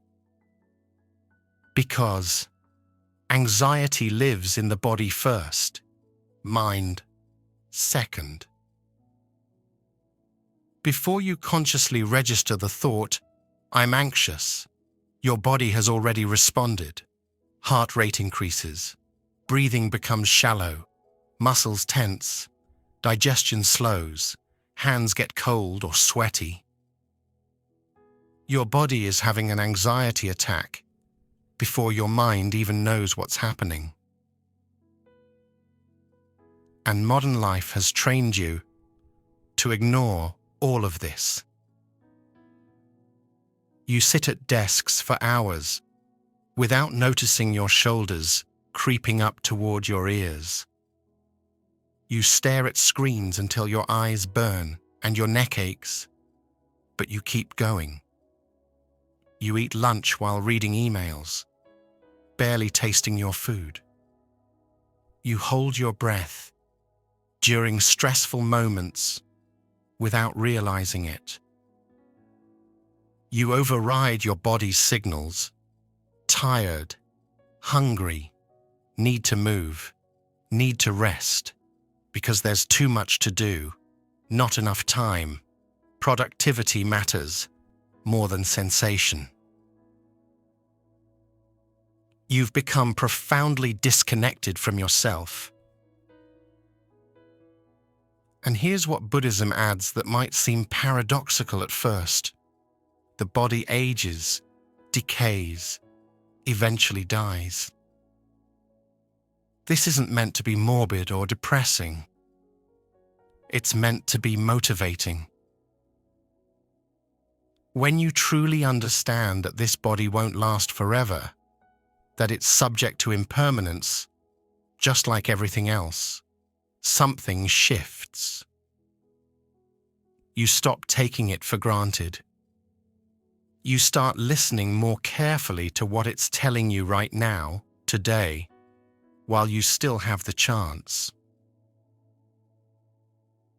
The Buddha taught his students to contemplate the body's impermanence regularly, not to become detached or nihilistic, but to develop appreciation and urgency.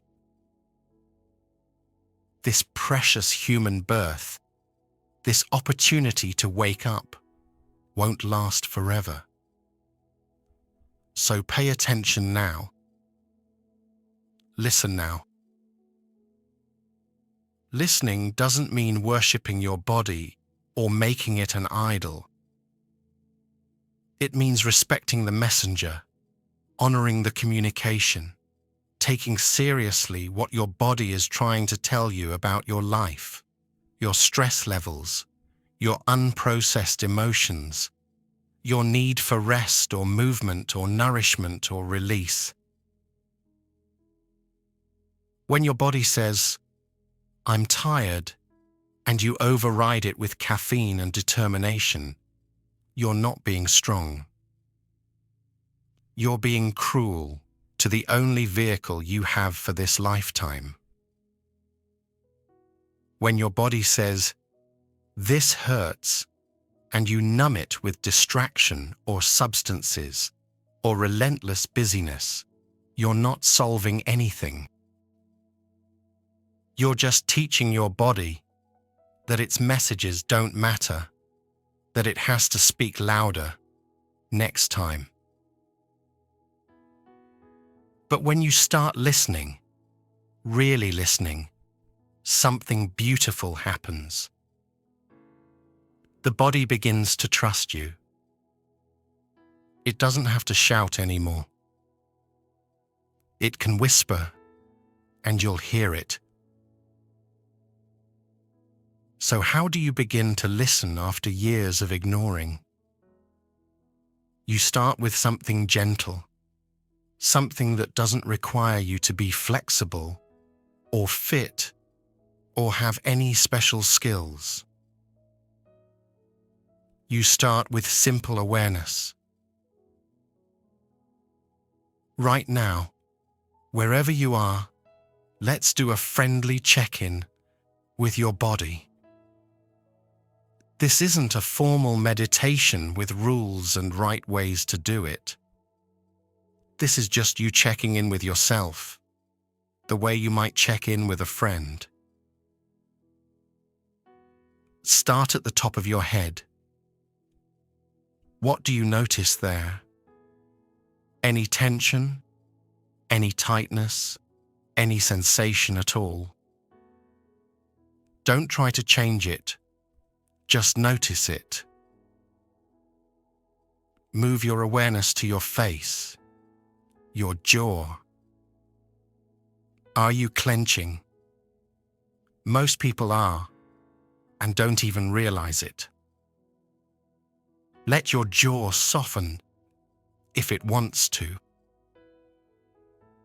Bring your attention to your shoulders. This is where so many of us hold the weight of the world. Are they up by your ears, tight and braced? Can you let them drop just a little? Just soften the grip. Notice your chest, your breathing. Is it shallow and high, or deep and full? No judgment, just curiosity. Your stomach, your belly. Any tightness there? Any butterflies or knots or heaviness? Your hands. Are you making fists? Can you let them unfold? Let your fingers relax. Your legs, your feet. Can you feel them? Are they touching the ground? Can you sense the earth supporting you? That's it. That simple scan, that simple noticing is the practice. You might be surprised by what you discover. Places you didn't know were tense. Sensations you've been ignoring. For so long, they've become background noise. Areas of your body that feel almost numb because you've disconnected from them so completely. Buddhism recognizes 3 basic types of physical sensation: pleasant, unpleasant, and neutral. This is part of a practice called Vedananupasana, observing feelings or sensations as they arise. Pleasant sensations, warmth, softness, relaxation, comfort. These are easy to be with, easy to notice. But notice what your mind does with them. It wants to hold on to them, make them last forever, turn them into something permanent. Unpleasant sensations, tension, pain, discomfort, restlessness. These are harder to be with. Your mind wants to push them away immediately, fix them, make them stop. Neutral sensations, everything else, the vast majority of your bodily experience that's neither particularly pleasant nor unpleasant. Your mind tends to ignore these completely, not finding them interesting enough to pay attention to. But here's what's revolutionary. You can be aware of all 3 types without grasping at the pleasant, without pushing away the unpleasant, without ignoring the neutral. You can just notice. Just be with what is. There's a story about a businessman, let's call him James, who attended a silent meditation retreat, mostly because his wife insisted and he couldn't think of a good excuse. He spent his entire life in his head, analyzing, planning, strategizing, problem-solving. His body was just the thing that carried his brain from meeting to meeting. He exercised for health, ate for fuel, slept when absolutely necessary. On the 3rd day of the retreat, during a walking meditation practice, the teacher said something simple: feel your feet on the earth. James had walked millions of steps in his life, but he'd never actually felt his feet on the earth. So he tried. He slowed way down, felt the heel of his right foot touch the ground, felt his weight shift forward, felt his toes pressing into the earth, felt his left foot lift and move forward. And suddenly, without warning, he started weeping. He felt, for the first time in decades, that he actually existed, that he was real, that he had a body, that he was connected to something solid and true, that he wasn't just a floating head full of thoughts and worries and endless mental noise. Later he described it as the most profound experience of his life, more significant than his wedding, more moving than the birth of his children, more real than any success or achievement. Because in that moment, he'd come home to himself. This is the power of simple attention. You don't need to fix anything. You don't need to be more flexible, or stronger, or healthier, or different in any way. You just need to notice, to feel, to be present in your own physical experience. And when you do this, when you finally bring kind awareness to your body, after years of ignoring or criticizing or pushing it beyond its limits, the body responds. Tension that's been held for months or years begins to soften. Not because you forced it to, not because you tried really hard to relax, but because the body relaxes when it's finally heard, when it's finally met with gentleness instead of judgment or demand. It's like a child who's been crying for attention. Once you finally stop, kneel down, and really listen, the crying stops.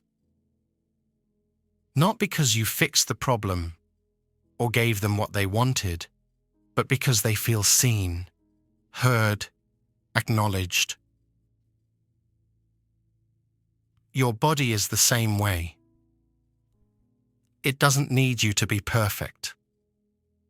It just needs you to pay attention. Now, let's talk about the simplest, most accessible practice in all of Buddhism, one that you've been doing since the moment you were born, one that will be with you until your last moment, one that's always available, no matter where you are or what's happening. Your breath. Not controlling it, not forcing it to be deep or slow or any particular way.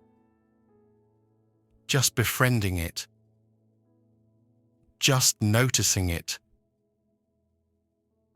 The Buddha taught breath awareness, called anapanasati, as one of the most fundamental practices for developing calm and insight. It's so simple that people often underestimate it. They think, that can't be enough. There must be something more complicated, something more advanced. But masters spend entire lifetimes with the breath and never exhaust its depths.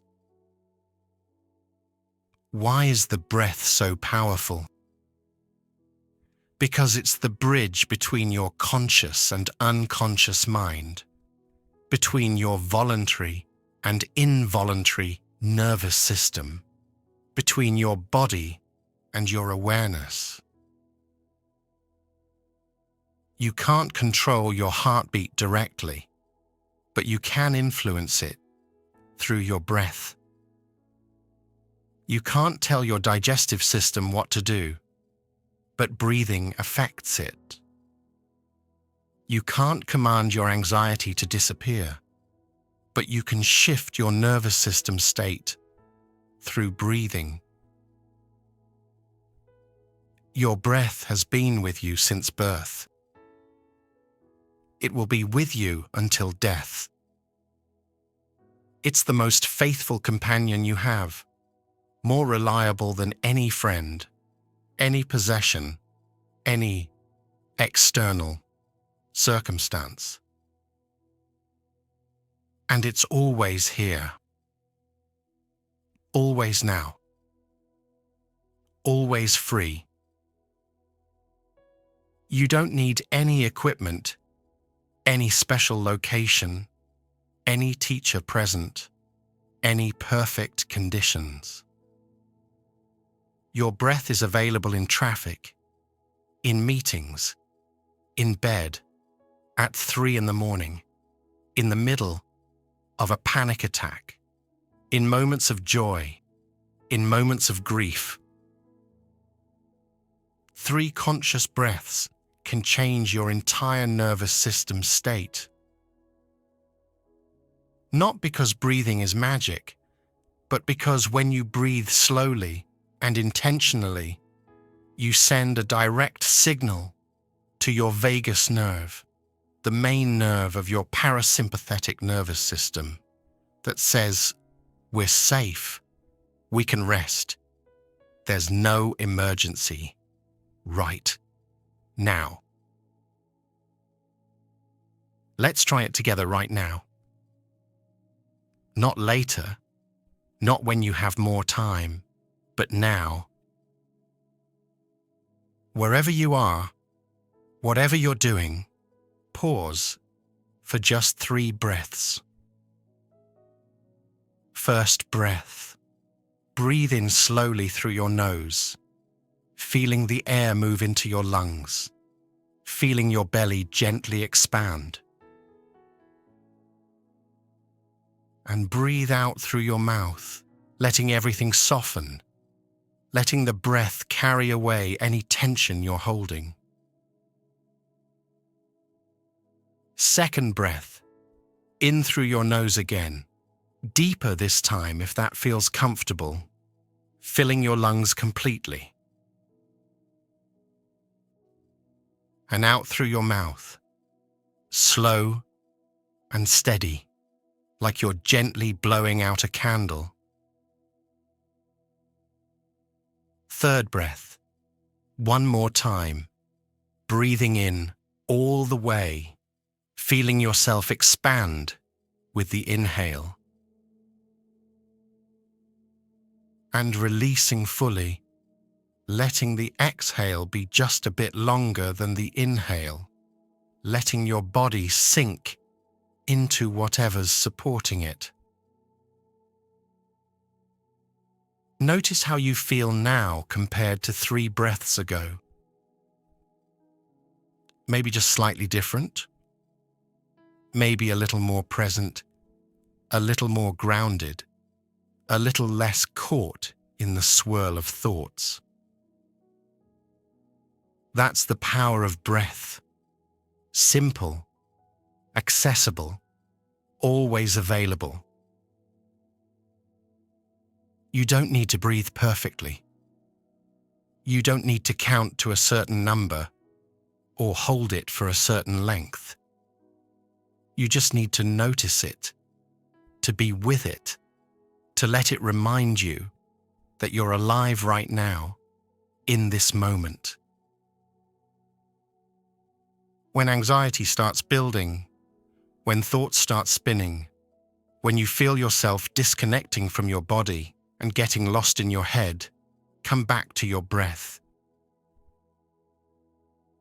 Not as a technique to manipulate your way out of discomfort, but as a way of anchoring yourself in what's real, in what's happening now, in the simple physical fact of being alive and breathing. The breath is medicine. the simplest medicine, the deepest medicine. And your body, this precious human birth, this temporary vehicle, this messenger that's been trying to talk to you for so long, is waiting for you to come home. You don't need to be more flexible, or more fit, or more anything. You just need to listen, to notice, to feel your feet on the earth and your breath moving in and out, and the sensations arising and passing in each moment. This is the third gate, returning to the body. Not as an escape from the mind, not as a way to avoid your thoughts, but as a way of becoming whole again, integrated, present in the fullness of your human experience. When you live in your head alone, anxiety has endless space to grow, endless room to build its catastrophic scenarios. But when you come back to your body, when you feel the ground beneath you and the breath moving through you, you return to what's actually happening rather than what your mind fears might happen. And what's actually happening right now, in this moment, is almost always manageable, almost always okay. Your body knows this. It's been trying to tell you. And now, finally, you're beginning to listen.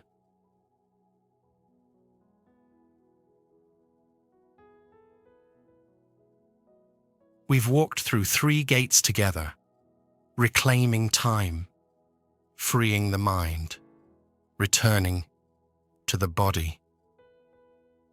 And now comes the most important part. Because Buddhist wisdom isn't meant to stay on a meditation cushion or exist only in moments of quiet reflection. It's meant to be lived, breathed, embodied in the middle of your ordinary, messy, beautiful life. This is where theory becomes practice, where understanding becomes transformation. Let's start with something that might seem simple but is actually one of the most radical acts of resistance against modern culture: doing one thing at a time. We live in an era that celebrates multitasking, that treats divided attention as a skill to be proud of. You're expected to answer emails during meetings, scroll through your phone while watching television, eat lunch while working, listen to podcasts while exercising, think about tonight's plans while having this morning's conversation. And we wonder why we're exhausted, why nothing feels satisfying, why we can't remember what we did yesterday, even though we were busy every moment. Here's what nobody tells you: multitasking is violence against presence. Every time you split your attention, you split yourself.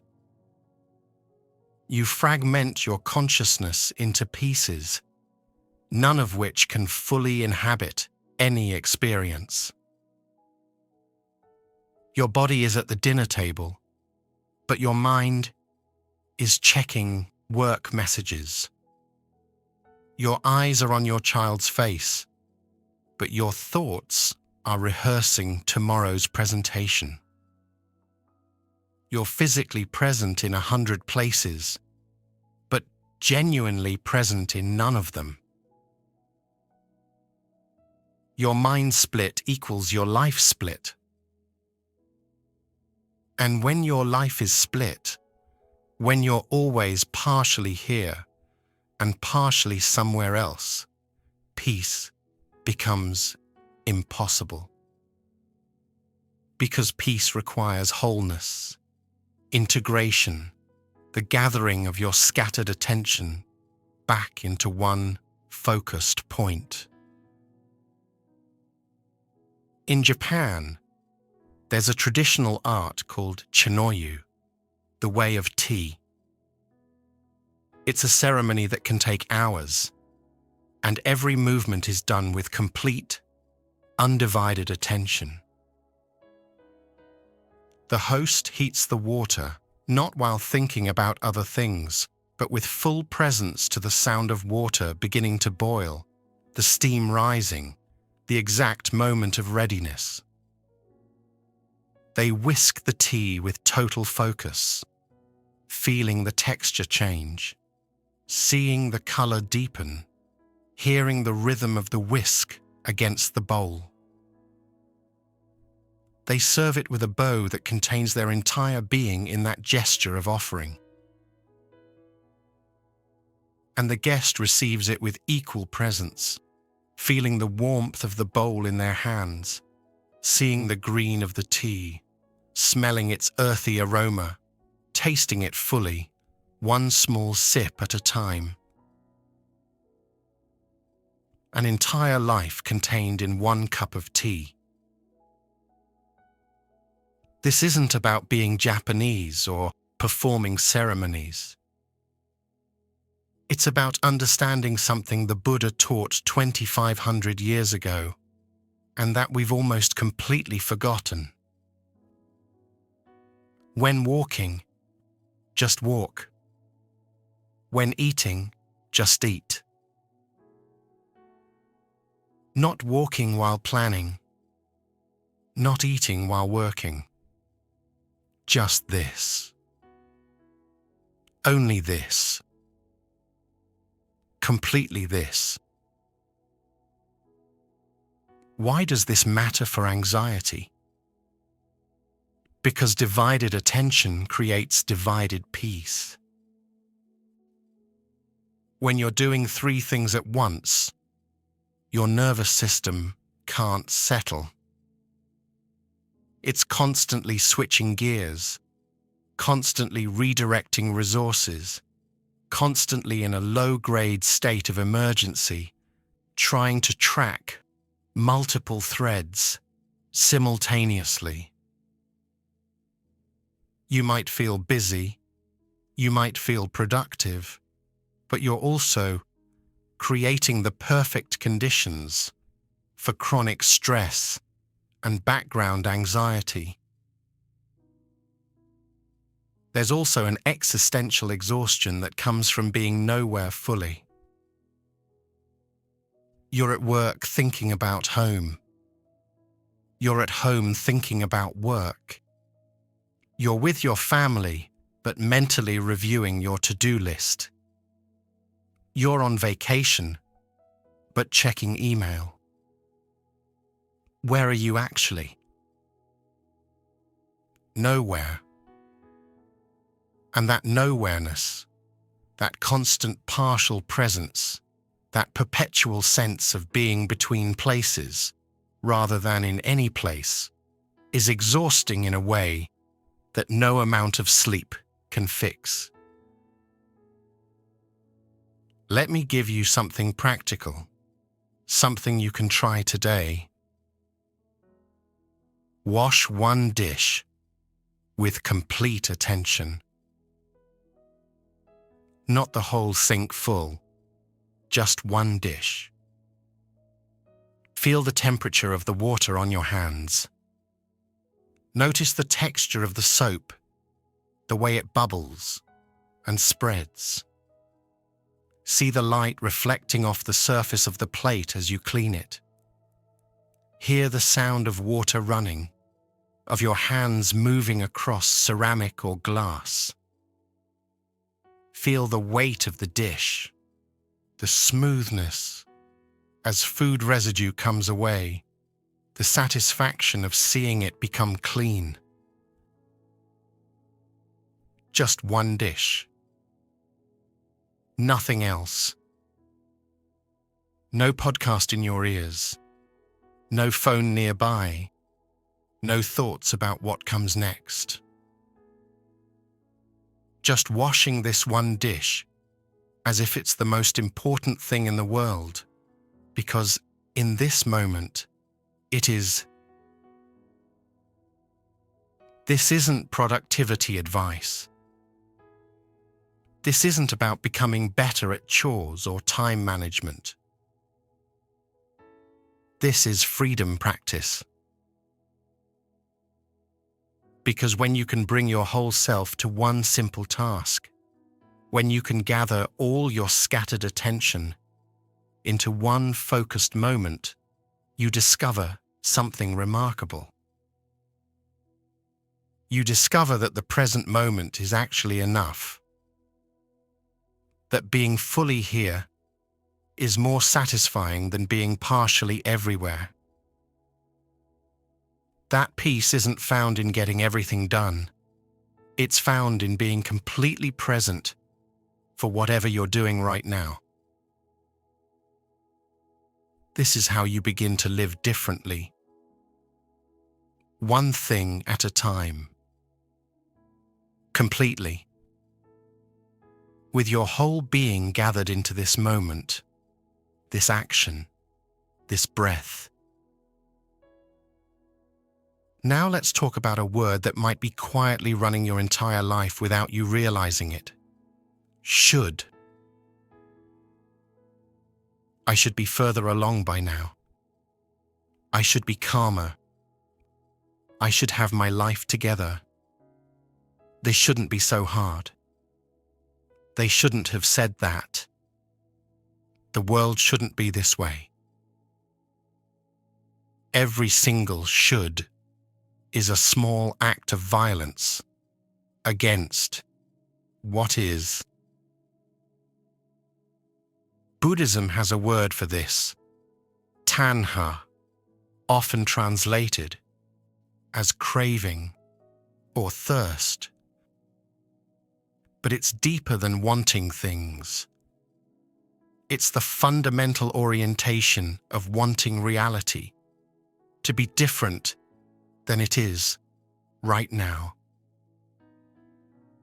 Wanting the pleasant to stay forever, wanting the unpleasant to leave immediately, wanting the neutral to become interesting.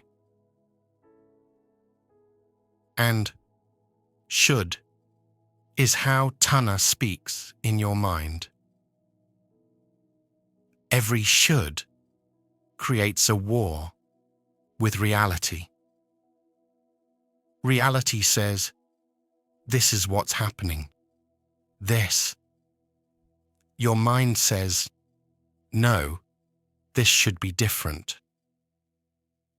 And in that gap between what is and what you think should be, suffering takes root and grows. There's a story that's been told in Zen and Taoist traditions for centuries, and it illustrates this perfectly. There was an old farmer who had one horse.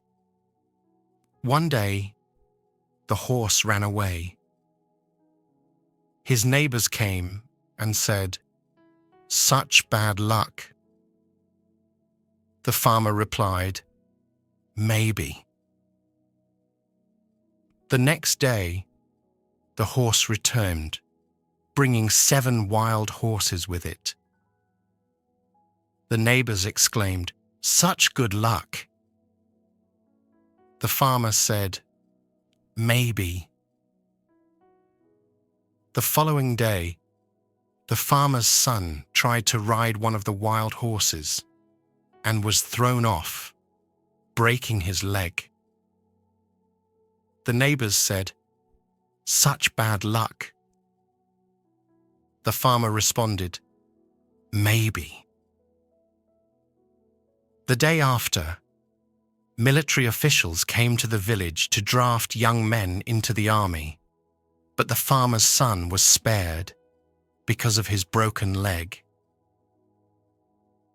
The neighbors said, "Such good luck." And the farmer said, "Maybe."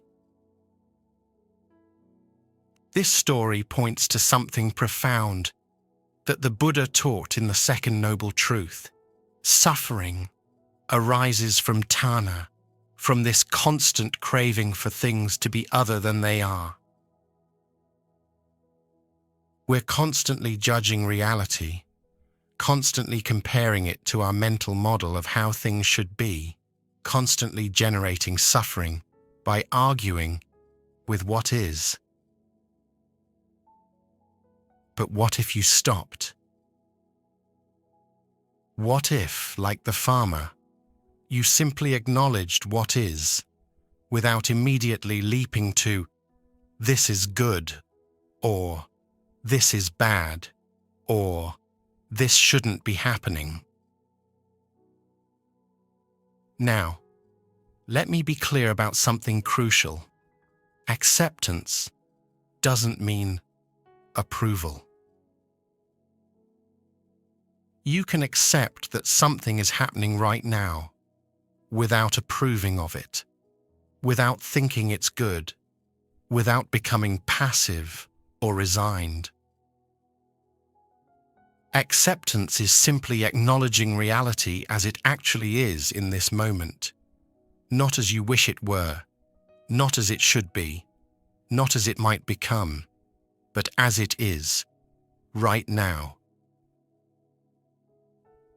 Buddhism calls this yathabhuta jnana dassana, seeing things as they really are. Not through the filter of your preferences, not through the lens of your fears, not colored by your judgments, just seeing what is. And here's the paradox. When you stop fighting what is, you actually gain more power to change it. Think about it this way. If you're standing in a river and constantly fighting against the current, saying, "This current shouldn't be this strong, this water shouldn't be this cold, this river should flow the other direction," you exhaust yourself. You use all your energy resisting rather than navigating. But if you accept the reality, okay, this is a strong cold river flowing in this direction, then you can work with what is. You can swim at an angle, use the current to your advantage, find the calmest path across. Your energy goes into wise action rather than futile resistance. Ask yourself right now, what in your life are you fighting against with the word should? What situation are you in that you keep telling yourself, this shouldn't be this way?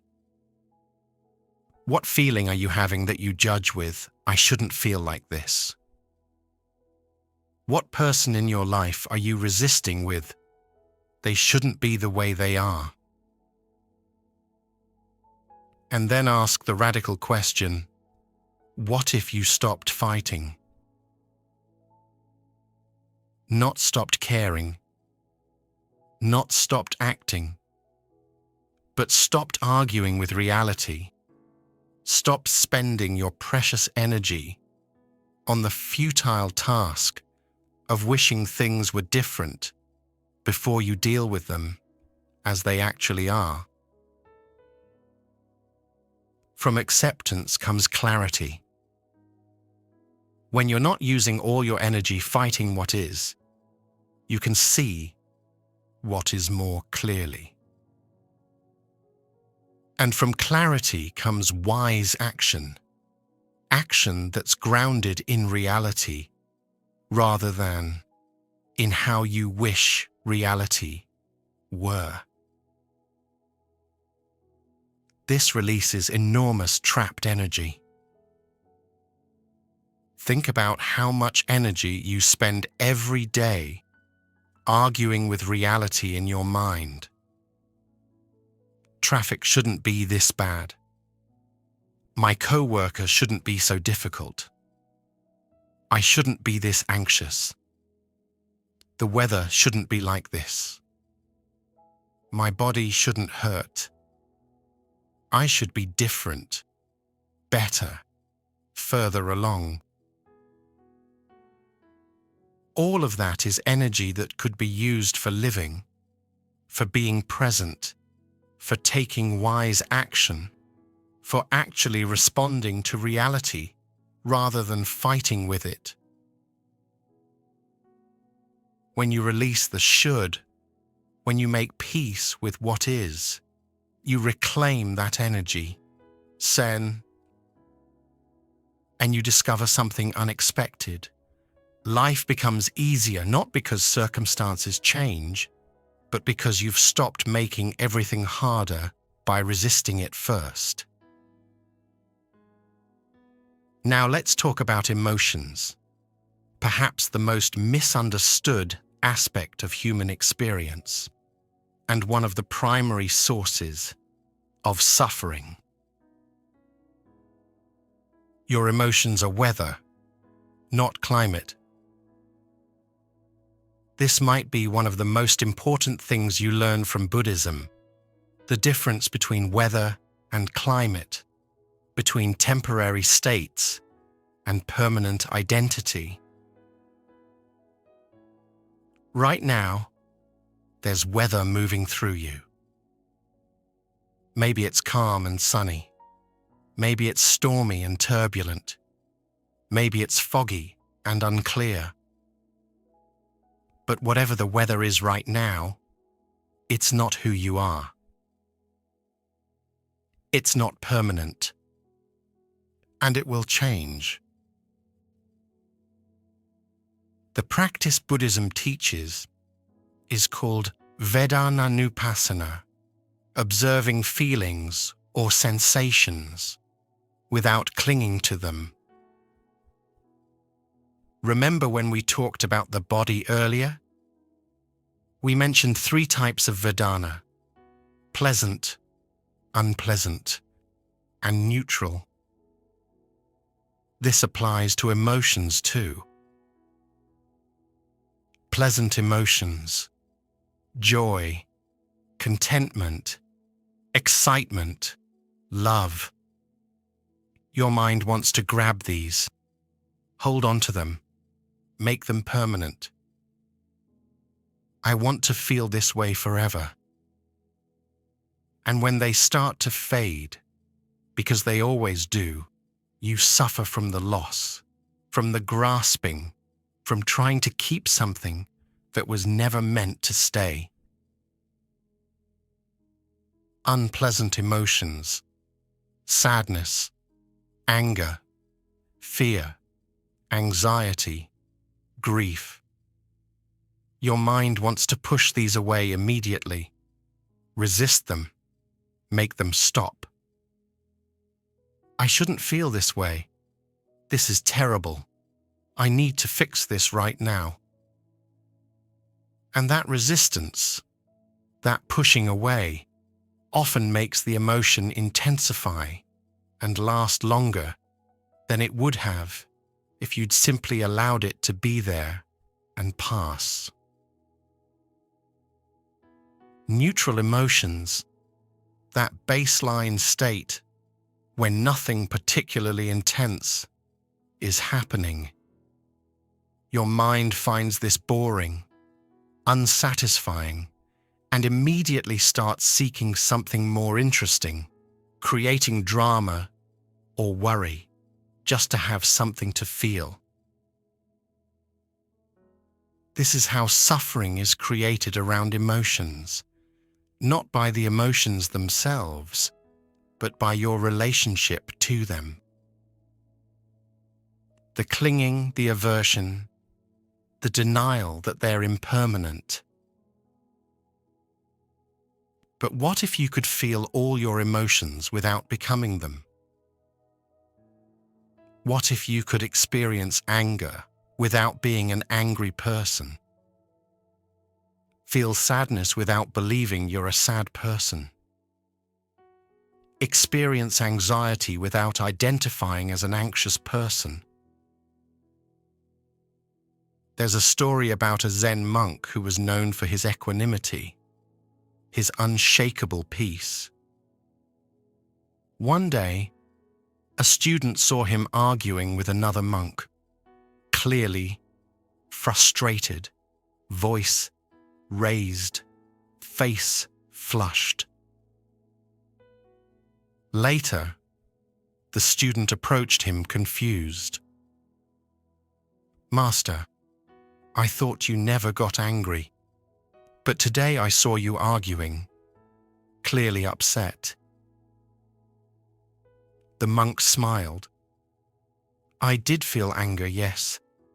Anger arose, moved through me, and passed. But I am not anger. I am the space in which anger can appear and disappear. The anger came like weather comes. I didn't invite it. I didn't fight it. I didn't become it. I let it move through me like wind moves through trees." This is the practice. Not suppressing emotions, not pretending you don't feel what you feel, but also not identifying with emotions as if they define you. I notice sadness is very different from "I am sad." I notice anxiety is very different from "I am anxious."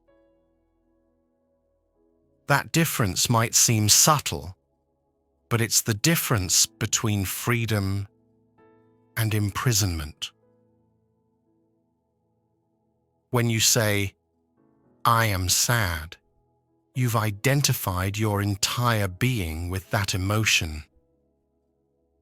You've become it. It defines you in that moment. And when you're identified with it, you can't see beyond it, can't remember that it's temporary, can't access the part of you that remains steady beneath all emotional weather. But when you say, "I notice sadness," you've created space. You're acknowledging the emotion without becoming it. You're the observer, the witness, the awareness in which sadness can appear without consuming your entire identity. You're the ocean, not the waves.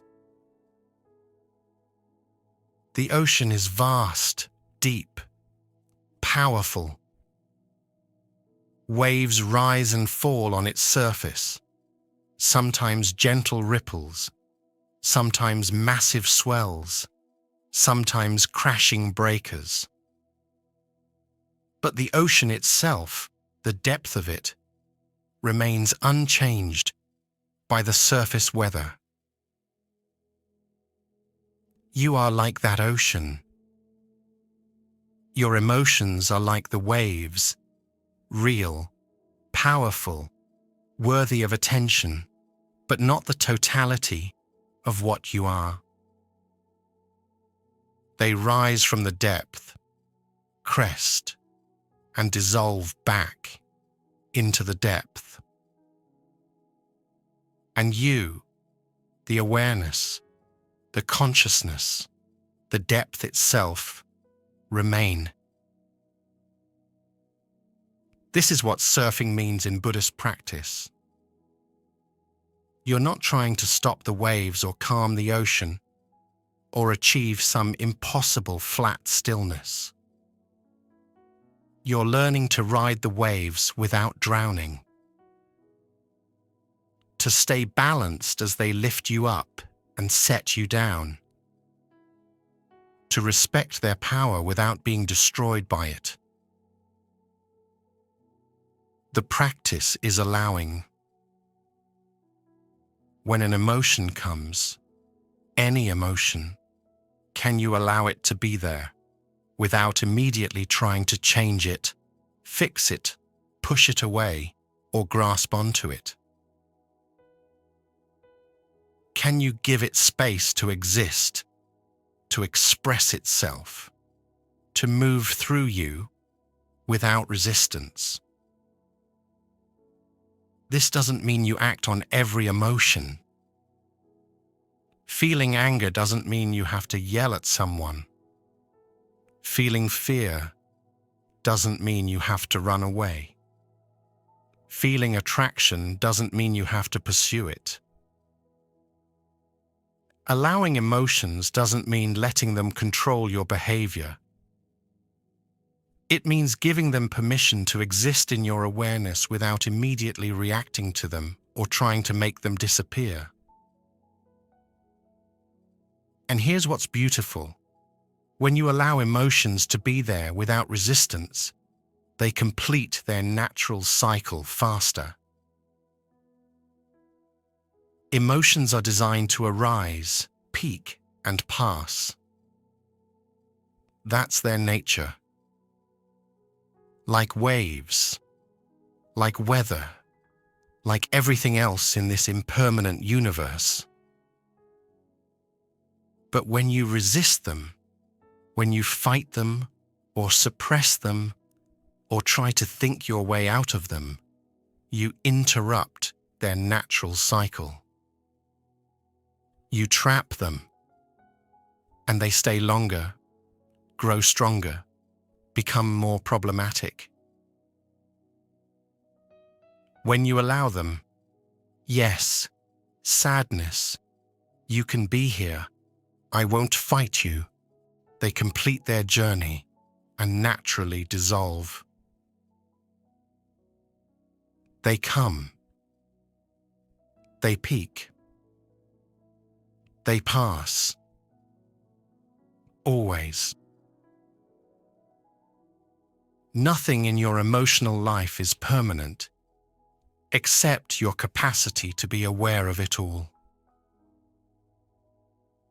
The joy you feel today will fade. Enjoy it while it's here, but don't cling to it as if it defines your worth or determines your future happiness. The sadness you feel today will also fade. Honor it, feel it.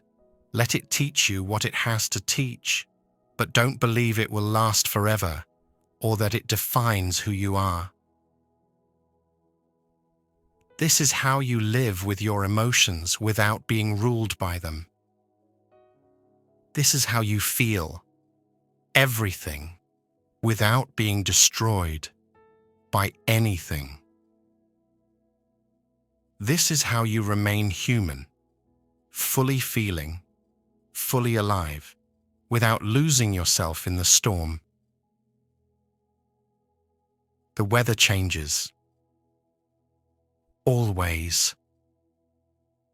But you remain. And in that remaining, in that steady awareness that holds all emotions without being defined by any of them, you find a peace that doesn't depend on circumstances, a stability that exists beneath the surface turbulence, a freedom that was there all along, waiting for you to recognize it. You're not your emotions. You're not your thoughts. You're not the weather. You're the vast, spacious, unchanging awareness in which all of this appears and disappears, arises and passes, comes and goes, like waves on an infinite ocean. And that awareness, that is who you really are.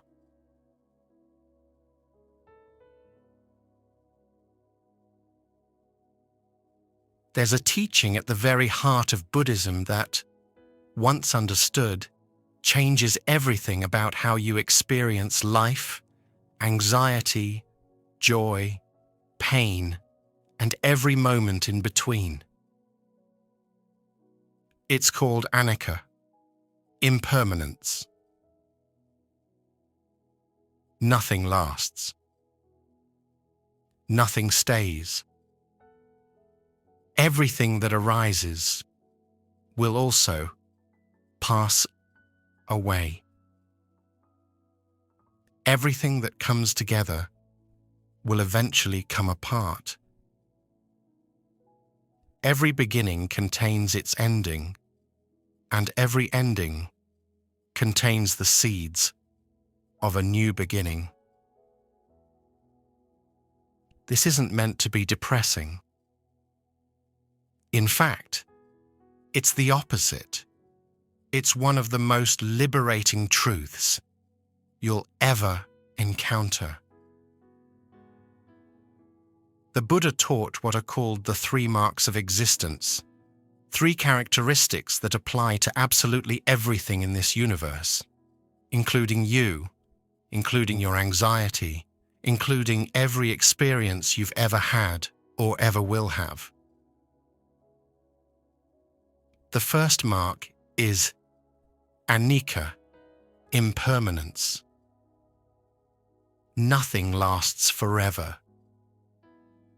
Not pain, not pleasure, not this body, not this mind state, not this relationship, not this job, not this moment.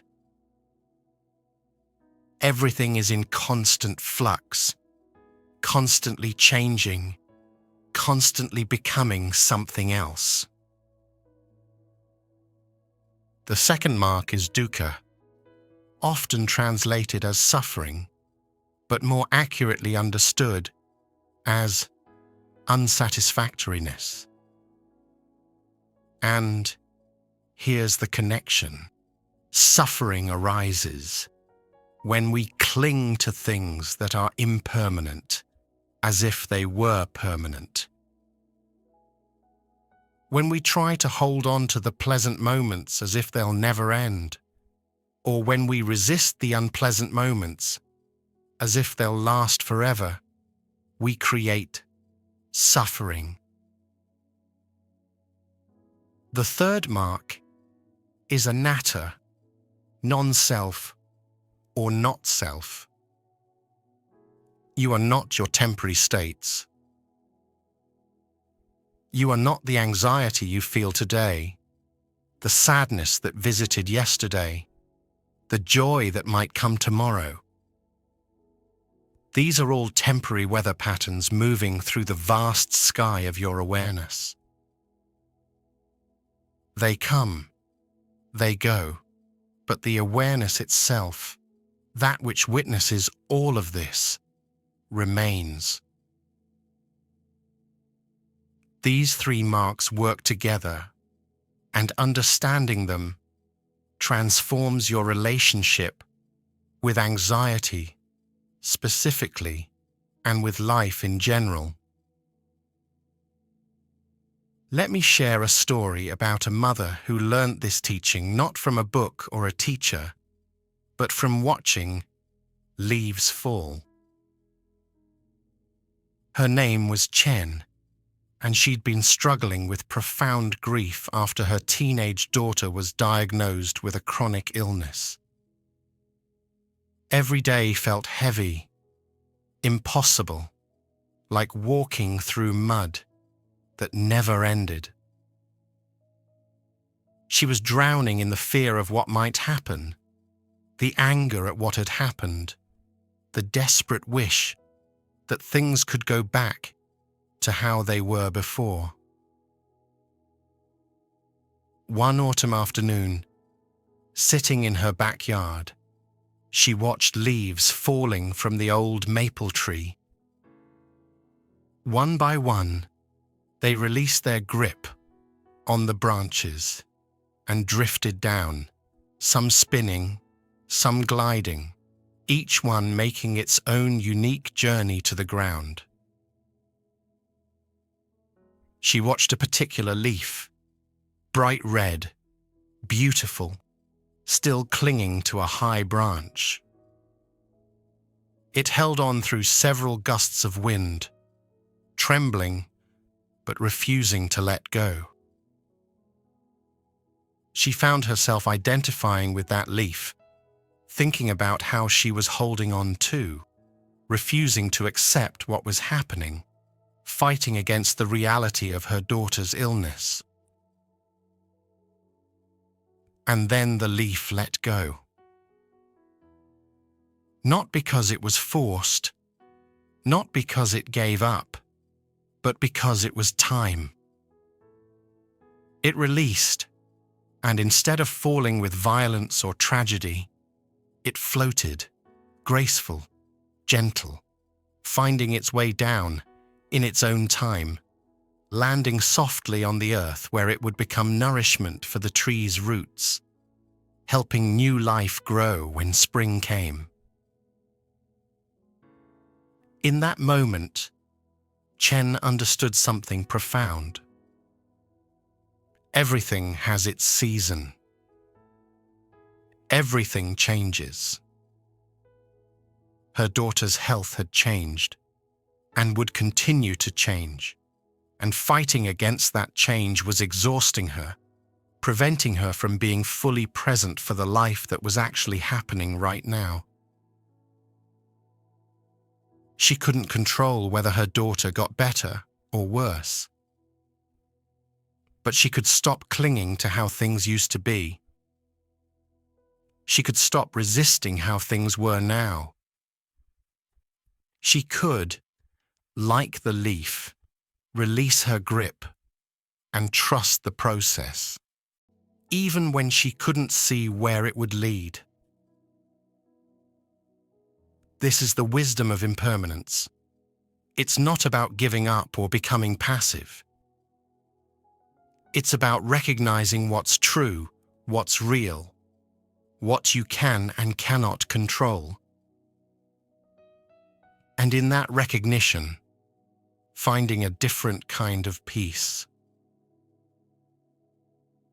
You know the phrase, "This too shall pass."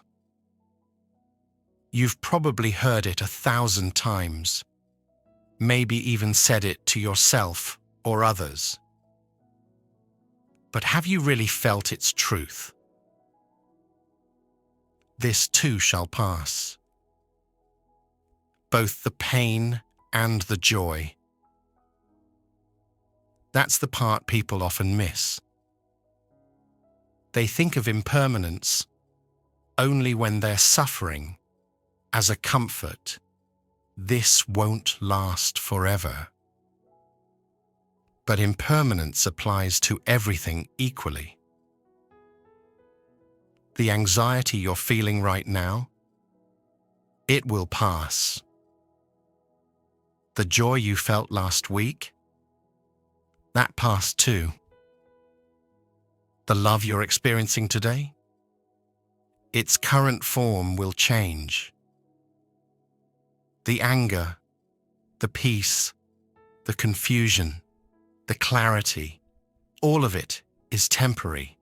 All of it is weather moving through. And here's where it gets interesting. When you truly understand this, when you feel it in your bones, you stop clinging so desperately to the good and resisting so violently against the bad. The anxiety of holding on is exhausting. Trying to make the pleasant moments last forever, trying to prevent the unpleasant moments from arriving, trying to control the uncontrollable. This is where so much of your suffering comes from. But the peace of letting go, that's spacious. That's relief. When you stop trying to freeze time around the good moments and stop trying to fast forward through the difficult ones, you can finally be present for your actual life as it unfolds, moment by moment, breath by breath. Why is impermanence liberation rather than sadness? Because it means nothing is stuck. Your current circumstances aren't permanent. Your current emotional state isn't permanent. Your current limitations aren't permanent.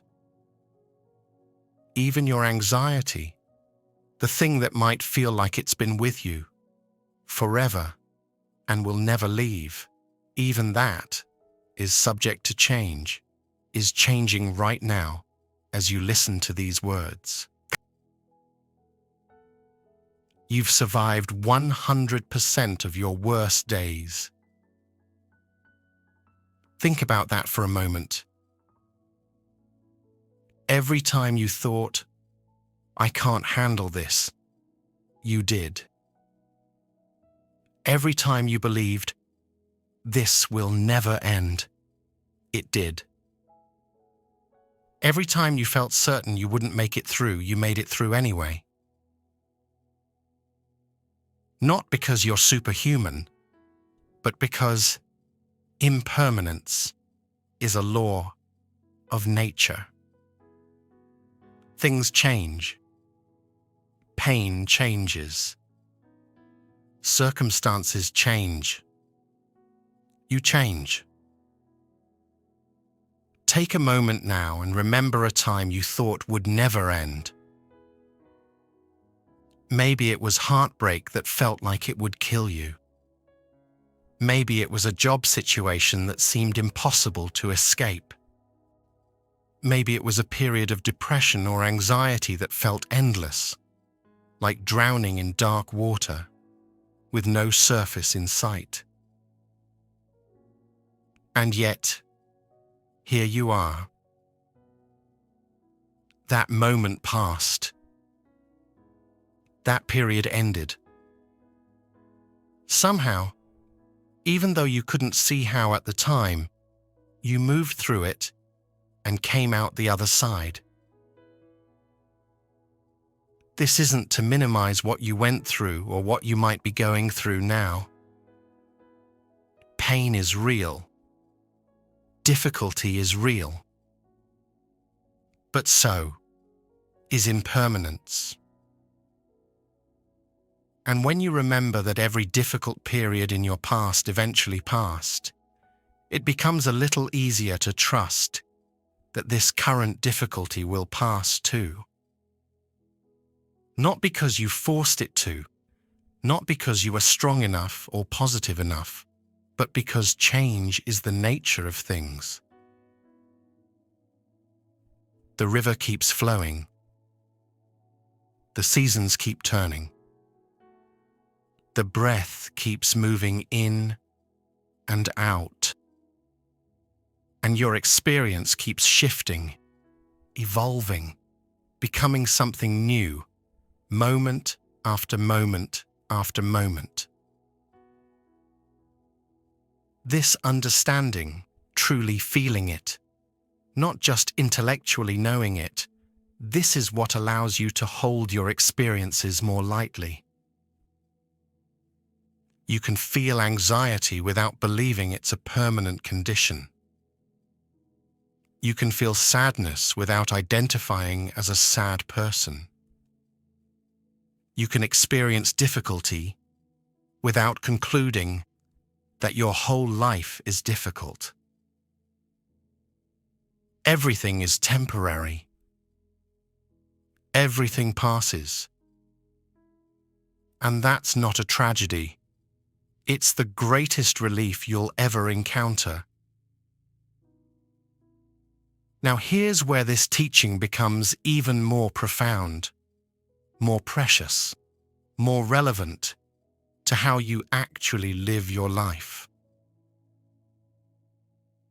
If everything is impermanent, if nothing lasts, if this moment will never come again in exactly this way, doesn't that make each moment infinitely valuable.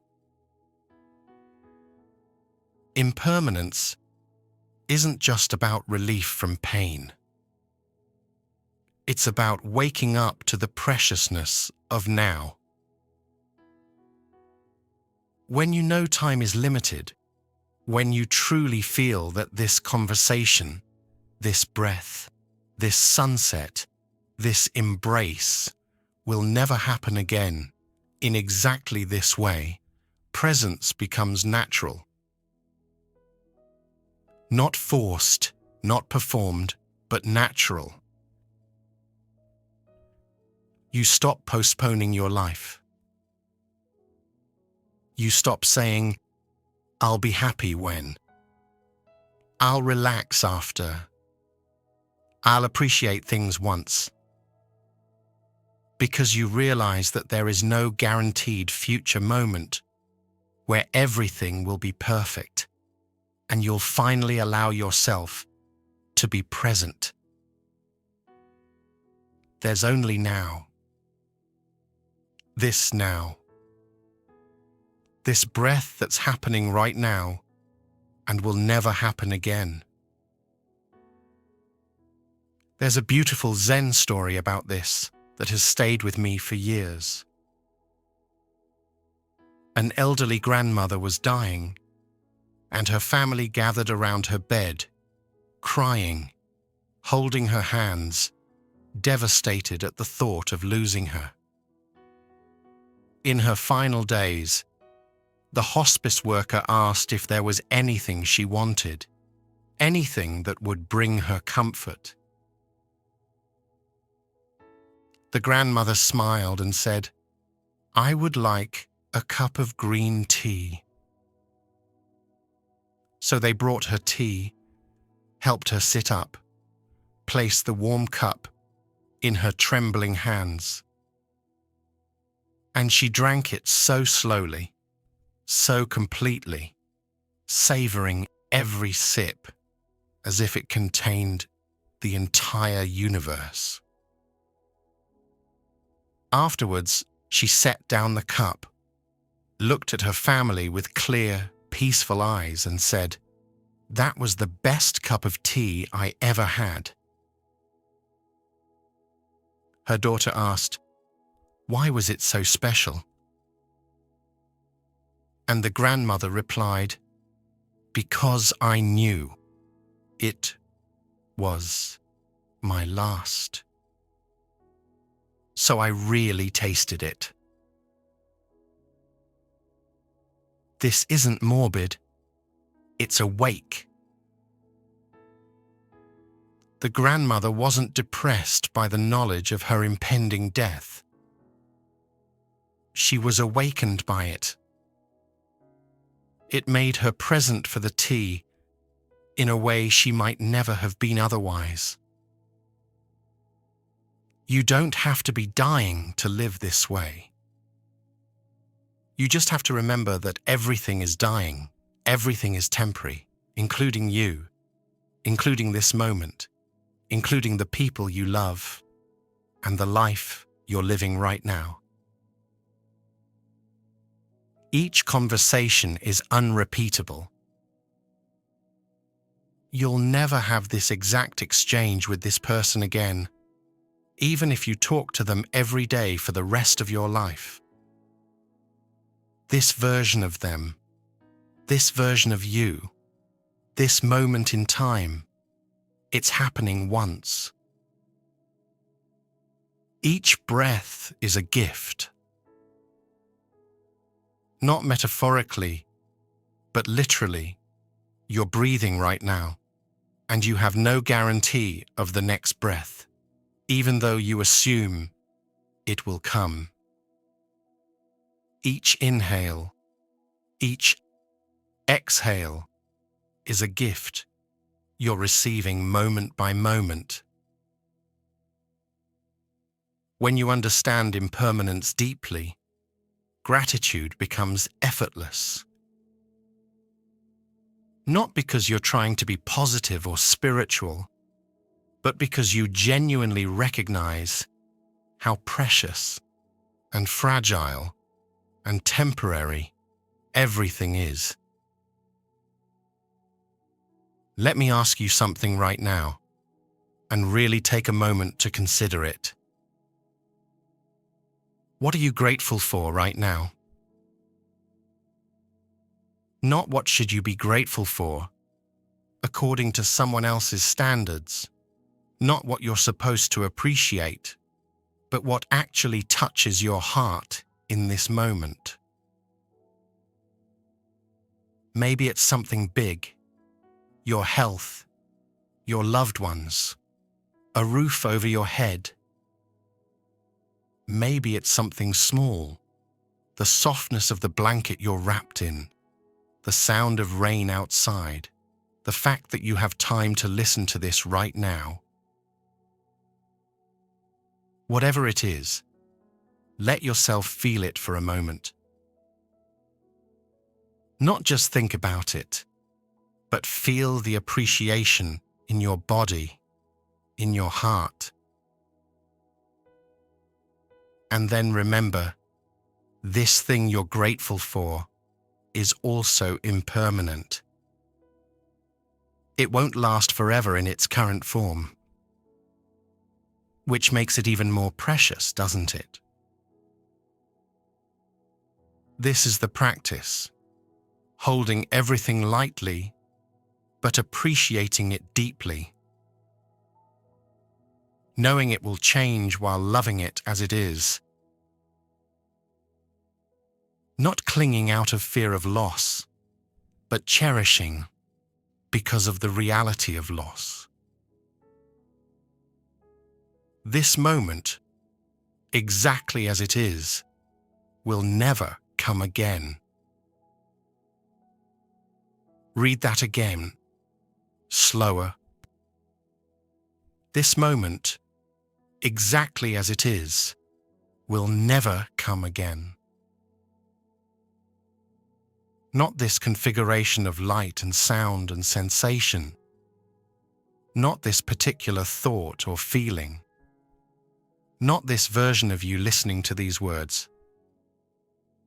Life is constantly creating new moments, and each one is absolutely unique, absolutely unrepeatable, absolutely precious, precisely because it's temporary. So what do you do with this understanding? How do you live with the knowledge of impermanence? You soften. You soften your grip on how things should be and open your hands to how things are. You soften your resistance to change and become more flexible, more flowing, more like water that adapts to whatever container it finds itself in. You soften into the preciousness of now.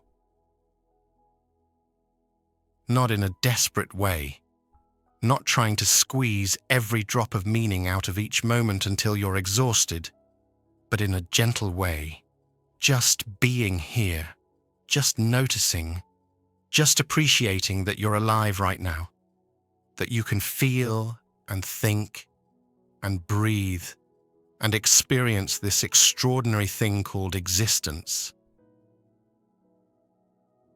The anxiety you carry often comes from trying to make things permanent that aren't, trying to control the uncontrollable, trying to guarantee a future that can't be guaranteed. But when you accept impermanence, really accept it, not just understand it intellectually, something releases. You can love without clinging. You can care without controlling. You can hope without demanding. You can live fully while holding it all lightly, knowing that nothing lasts. And that's exactly what makes it beautiful. The cherry blossoms are treasured in Japan, not despite their brief bloom, but because of it. They last only a week or two, and people gather from all over to witness them, to sit beneath them, to appreciate their fleeting beauty. If cherry blossoms bloomed year-round, would anyone notice them? Would anyone plan trips to see them, write poems about them, weep at their beauty? It's the impermanence that makes them precious. And your life is the same.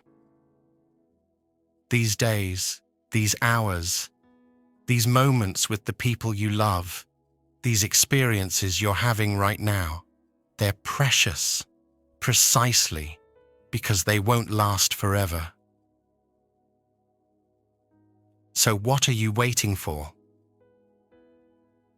What appreciation are you postponing until later?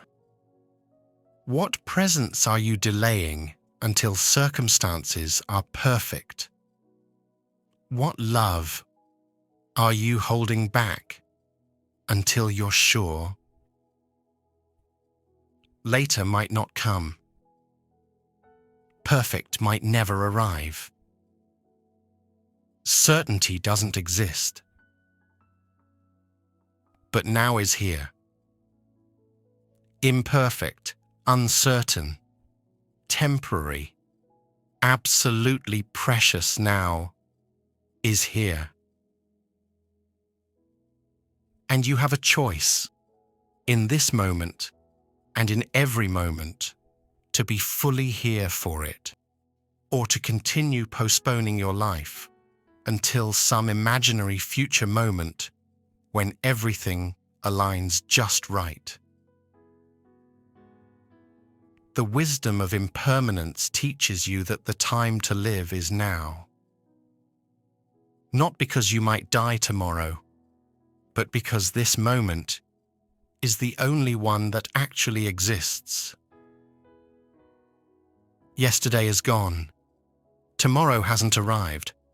And this moment, this precious, fleeting, unrepeatable moment, is all you ever really have. So take a breath. A full, conscious, appreciative breath. Feel the air moving in. Feel it moving out. Feel yourself here, alive, present. This breath will never happen again. This version of you will never exist again. This moment of awareness is completely unique in the history of the universe. That's not pressure. That's not meant to make you anxious about missing out or doing it wrong. It's an invitation to wake up, to be here, to let the preciousness of impermanence soften you into deeper presence, deeper appreciation, deeper love for this temporary, beautiful, constantly changing life you've been given. Everything passes. The pain passes. The joy passes. This moment passes. And that's not sad. That's the great relief, the great liberation, the great invitation to stop waiting and start living. Right now, right here, in this impermanent, precious, absolutely unrepeatable moment.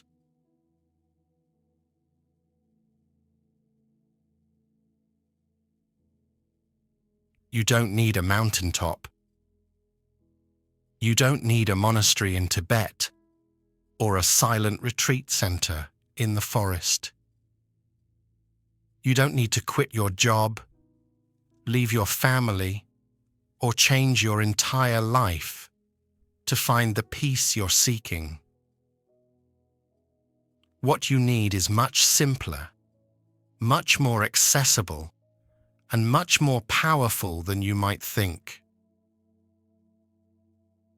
You need to learn how to create micro moments of sanctuary right where you are, in the parking lot, before work, at your kitchen sink, in the 60 seconds between meetings, in the pause, before you open the door to your home. These tiny moments of intentional silence, these brief returns to stillness, these sacred pauses in the middle of ordinary life, this is where your practice actually lives. Not in some idealized future when you have more time, but right here, right now, in the cracks and crevices of your regular day. Buddhism calls the practice of calming the mind samatha, and while people often think of it as formal meditation, sitting cross-legged on a cushion for hours, the real practice is bringing that quality of calm into your everyday life. Samatha in the supermarket line.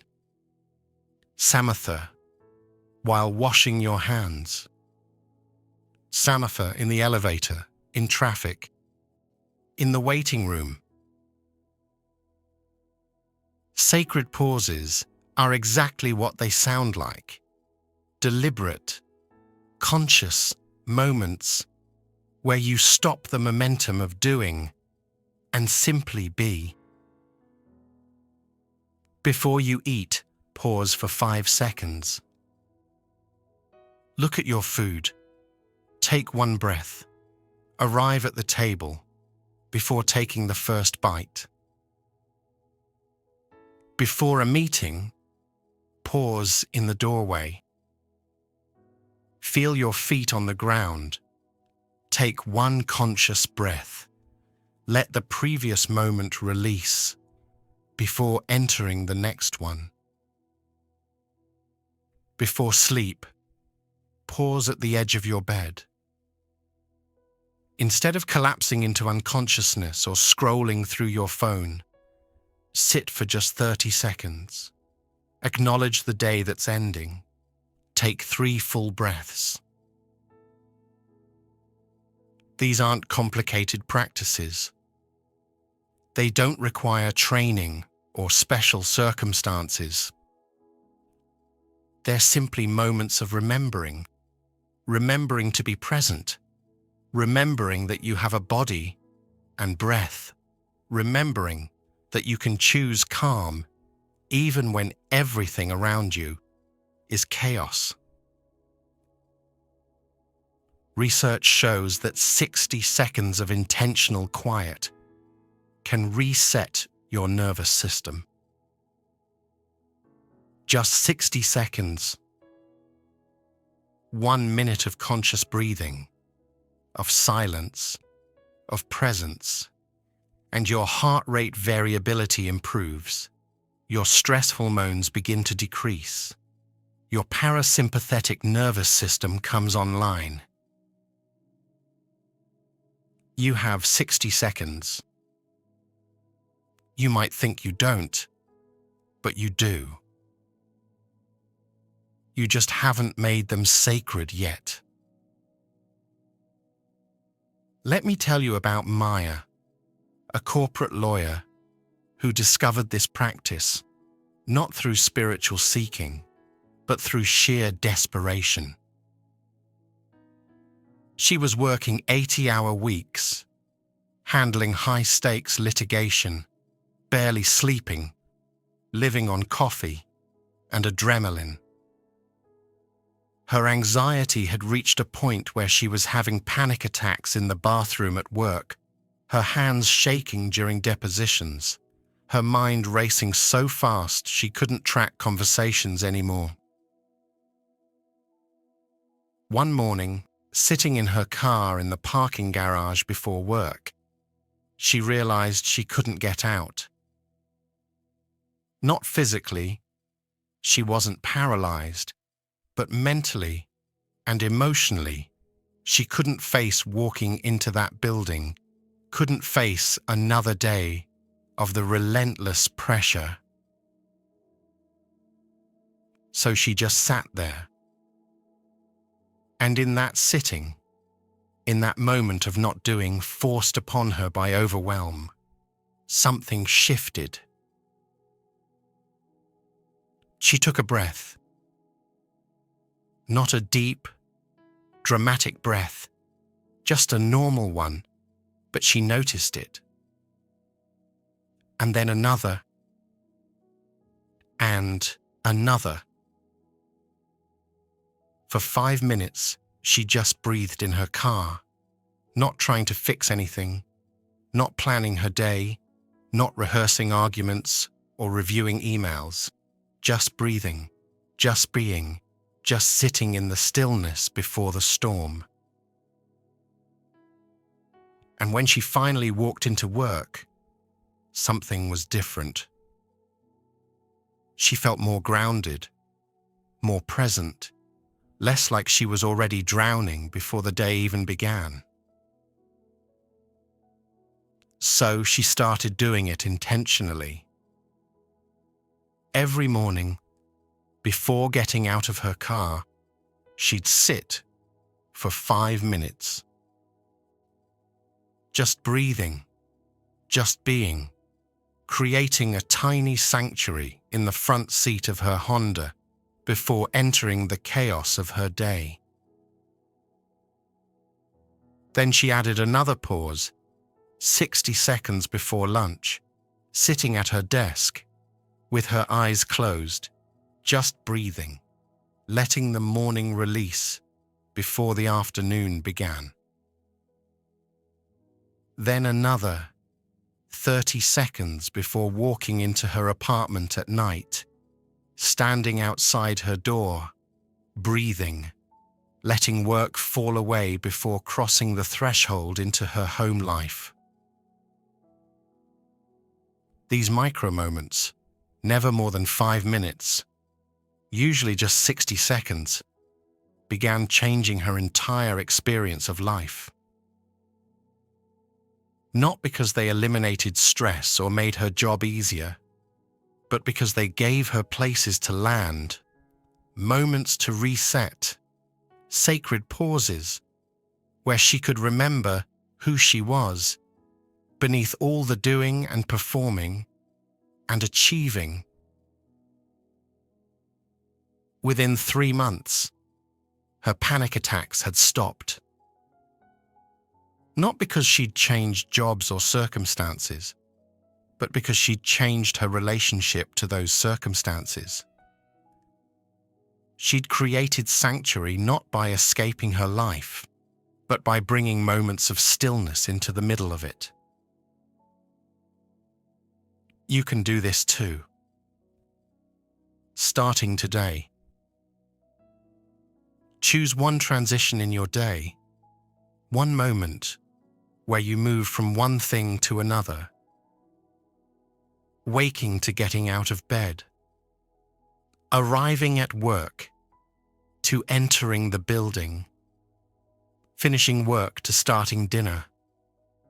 Turning off the light to closing your eyes for sleep. And in that transition, pause. Just for 30 seconds, just for 3 breaths, create a micro moment of sanctuary. You don't need to do it perfectly. You don't need to feel immediately calm or enlightened or different. You just need to do it, to pause, to breathe, to remember that you're here, that you're alive, that you can access stillness even in the middle of motion. These moments accumulate like drops of water filling an ocean. One pause doesn't seem like much. But one pause every day for a week, then a month, then a year, You're training your nervous system, training your mind, training your entire being to know that stillness is available, that peace is accessible, that sanctuary isn't a place you have to travel to, but a quality of attention you can cultivate anywhere. You're training your mind to come home. Home to your body, home to your breath, home to the present moment, home to the awareness that's been here all along, underneath all the noise and rushing and worry. This is how you build a practice that actually lasts, not by making grand commitments you can't keep, not by trying to meditate for an hour every morning when you barely have 10 minutes, but by planting small seeds of stillness throughout your day. Seeds that grow, that root down, that eventually transform the entire landscape of your inner life. Now let's talk about something equally important: the environment you're cultivating your practice within, the people you're surrounding yourself with, the energies you're exposing your nervous system to day after day. Buddhism has a beautiful term for this, kalyana mittata, which translates to spiritual friendship or good companionship. The Buddha said that good friends, good companions, good comrades in the spiritual life are not just helpful to the path, they are the entire path. Why? Because your nervous system is porous. You absorb the energy of the people around you, the environments you inhabit, the conversations you participate in, the media you consume, the spaces you spend time in. You can't help it. It's how humans are designed, how we've survived as a social species. We regulate each other. When you're around someone who's anxious, who's speaking quickly, breathing shallowly, radiating stress from every pore, your nervous system picks up on that and starts to mirror it. Your heart rate increases, your breathing shallows, your muscles tense, all without conscious thought, just through proximity. But the opposite is also true. When you're around someone who breathes slowly, who speaks calmly, who has a quality of presence and groundedness, your nervous system responds to that too. You start breathing deeper without trying. Your shoulders relax. Your mind quiets. Their calm becomes contagious, teaching your system that it's safe to settle, safe to rest, safe to be present. This is why choosing your environment wisely isn't selfish. It's essential. You're not trying to isolate yourself from everyone who's struggling or avoid all difficulty. But you are making conscious choices about who and what you expose yourself to regularly, especially during times when your own nervous system needs support, when your own practice needs protection. Think about the words that surround you daily. Are they words that calm or words that agitate? Words of encouragement or constant criticism? Words of possibility or words of catastrophe? The Buddha taught about right speech as part of the Eightfold Path, speech that's truthful, helpful, kind, and timely. Not as a moral rule to follow, but as recognition that words have power, that they shape reality, that the linguistic environment we create affects the mental and emotional environment we inhabit. If you're constantly surrounded by gossip, complaint, cynicism, negativity, fear-mongering, your mind starts to take that shape. If you're regularly around words of kindness, curiosity, possibility, calm presence, your mind begins to reflect those qualities instead. The same applies to physical environments. A cluttered, chaotic space creates internal clutter and chaos. A clean, simple space with soft light and room to breathe invites your nervous system to settle. You don't need an Instagram-perfect minimalist aesthetic. You just need intentionality, creating spaces that support your practice rather than undermining it. A corner where you can sit quietly for a few minutes without distraction. A bedroom that's actually restful, not filled with screens and stimulation. A kitchen where you can prepare and eat food with presence, rather than in front of a television or computer. Small changes in environment create significant changes in nervous system state.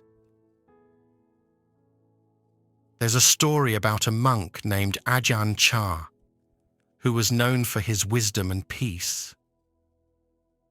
When he was younger, he spent years going from teacher to teacher, monastery to monastery, seeking the perfect environment for enlightenment. He'd arrive at a monastery, practice intensely for months, then decide the environment wasn't quite right, too noisy, too quiet, too many rules, not enough structure, wrong kind of meditation, and he'd leave to find the next place. This went on for years until he met an old teacher in the forest who asked him a simple question: are you looking for the perfect place, or are you looking for peace? Ajahn Chah realized he'd been confusing the two. He'd been believing that peace would come from external circumstances, that if he just found the right environment, the right community, the right conditions, then his mind would settle. But the teacher showed him something different. You create the environment through your practice, through your presence, through the quality of attention you bring. Certainly, some environments support that more than others, and choosing wisely matters. But no external environment will give you what you haven't cultivated internally. So Ajahn Chah stopped seeking the perfect monastery, and instead committed to one place, one community, one practice. He chose his companions carefully, people who were sincere, who practiced with dedication, who supported each other's growth, rather than feeding each other's drama. He cultivated right speech, right environment, right companionship, not as rules, but as recognition that these things matter. And in that intentional curation, in that wise choosing, his practice deepened in ways it never had, when he was constantly seeking better conditions elsewhere. You can do the same. Not by abandoning everyone in your life who's struggling, but by being intentional about who you spend your most vulnerable time with, what voices you allow into your head first thing in the morning and last thing at night, what environments you create and maintain. Setting boundaries is compassion, not selfishness. Saying no to environments that dysregulate you isn't mean, it's wise. Limiting time with people who constantly stir up anxiety, who criticize rather than encourage, who pull you away from your center rather than supporting you to return to it. That's not abandonment, that's self-respect. You're not responsible for fixing everyone else's nervous system, but you are responsible for tending to your own. And when you surround yourself with calm people, calm spaces, calm words, calm practices, you're teaching your system what calm feels like, giving it permission to settle, showing it that peace is possible, that presence is natural, that you don't have to live in constant high alert just because the world is chaotic. Calm is contagious, but so is chaos. Choose wisely what you want to catch. Now we come to perhaps the most important teaching of all, one that brings together everything we've explored over these hours together.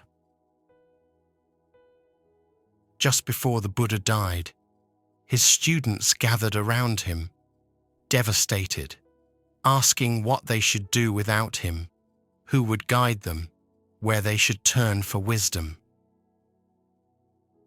And he said something that's been passed down for 2,500 years. Atta deepa.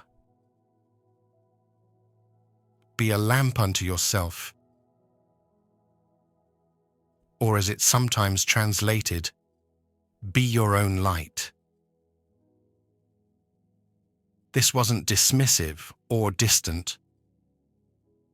It was the deepest teaching he could give, that the guidance you seek, the peace you long for, the clarity you need, it's not outside you.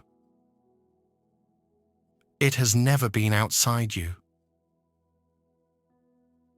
When the outer world is chaos, and it often is, inner stability is not just possible, it's your birthright.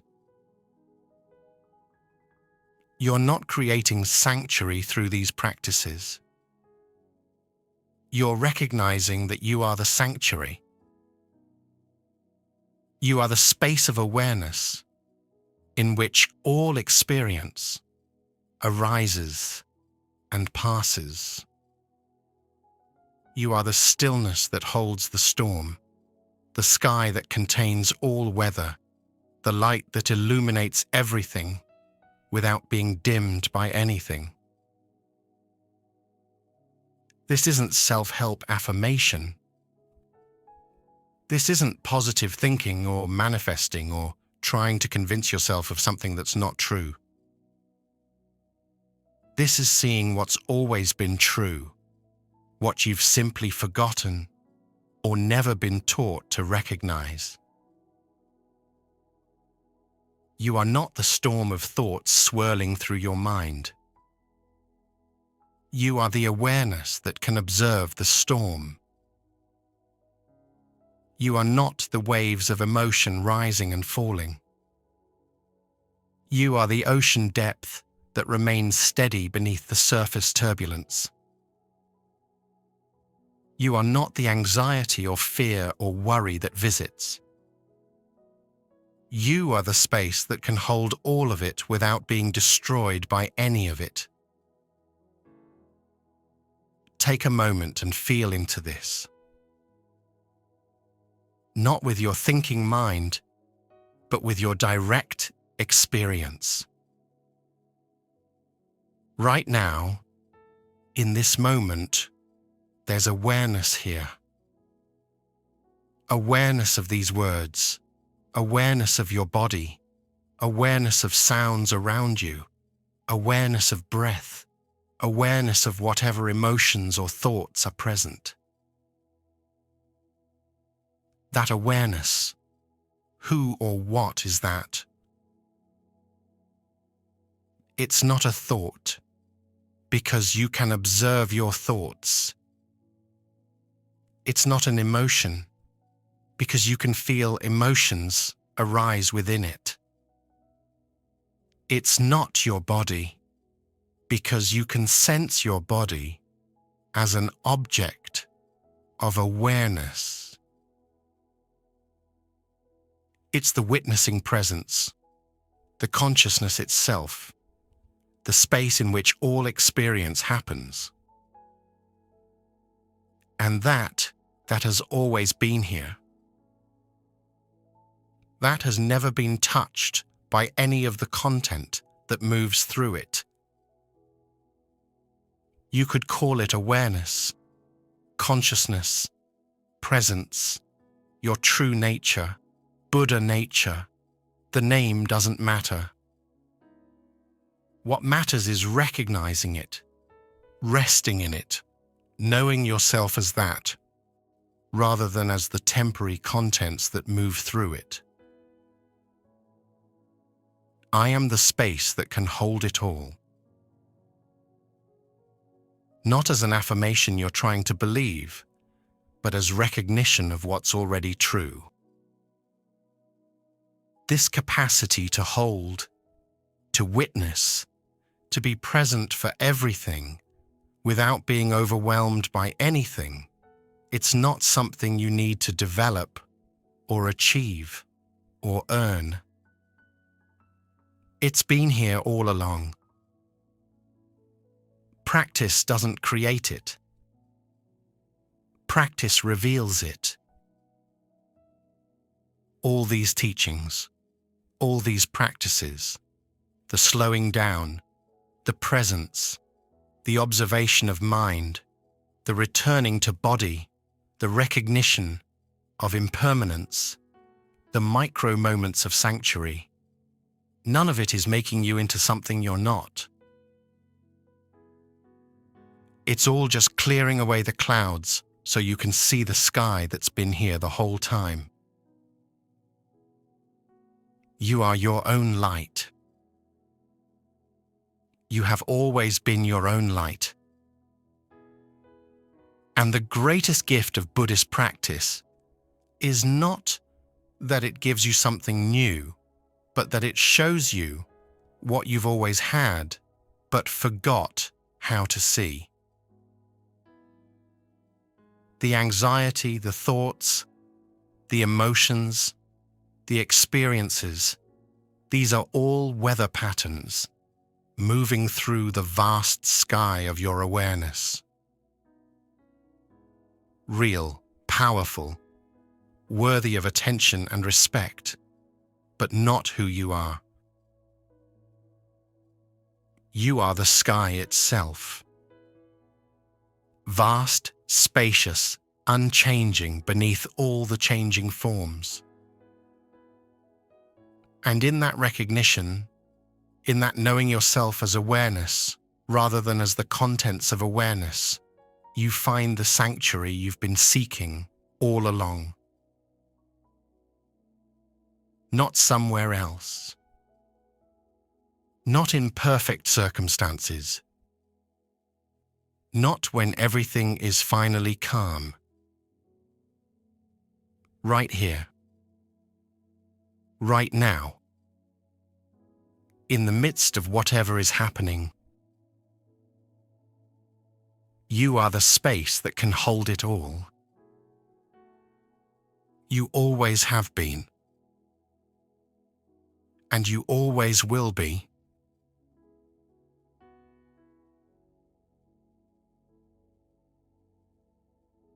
These 3 hours we've shared, they're not an ending. They're a beginning. Today is day one, not the only day. The real practice doesn't happen while listening. It happens in your living, in your choices, in the moments when you remember to pause, to breathe, to return to yourself. The Buddha's final words to his students were, "Be a light unto yourself." You already have everything you need. The peace, the clarity, the capacity to hold it all. It's been inside you all along. And when anxiety returns, and it will, because you're human, know this. It's not failure. It's opportunity to practice, to remember what you've learned, to return to center one more time. Each return strengthens you. You're not going in circles. You're spiraling upward, growing, evolving, becoming more yourself with each practice. Be gentle with yourself on this journey.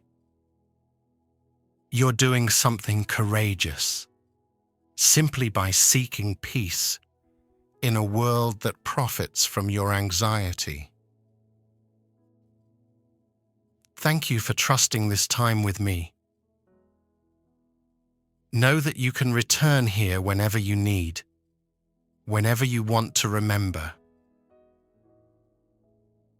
The Buddha taught something I want to leave with you. Peace comes from within.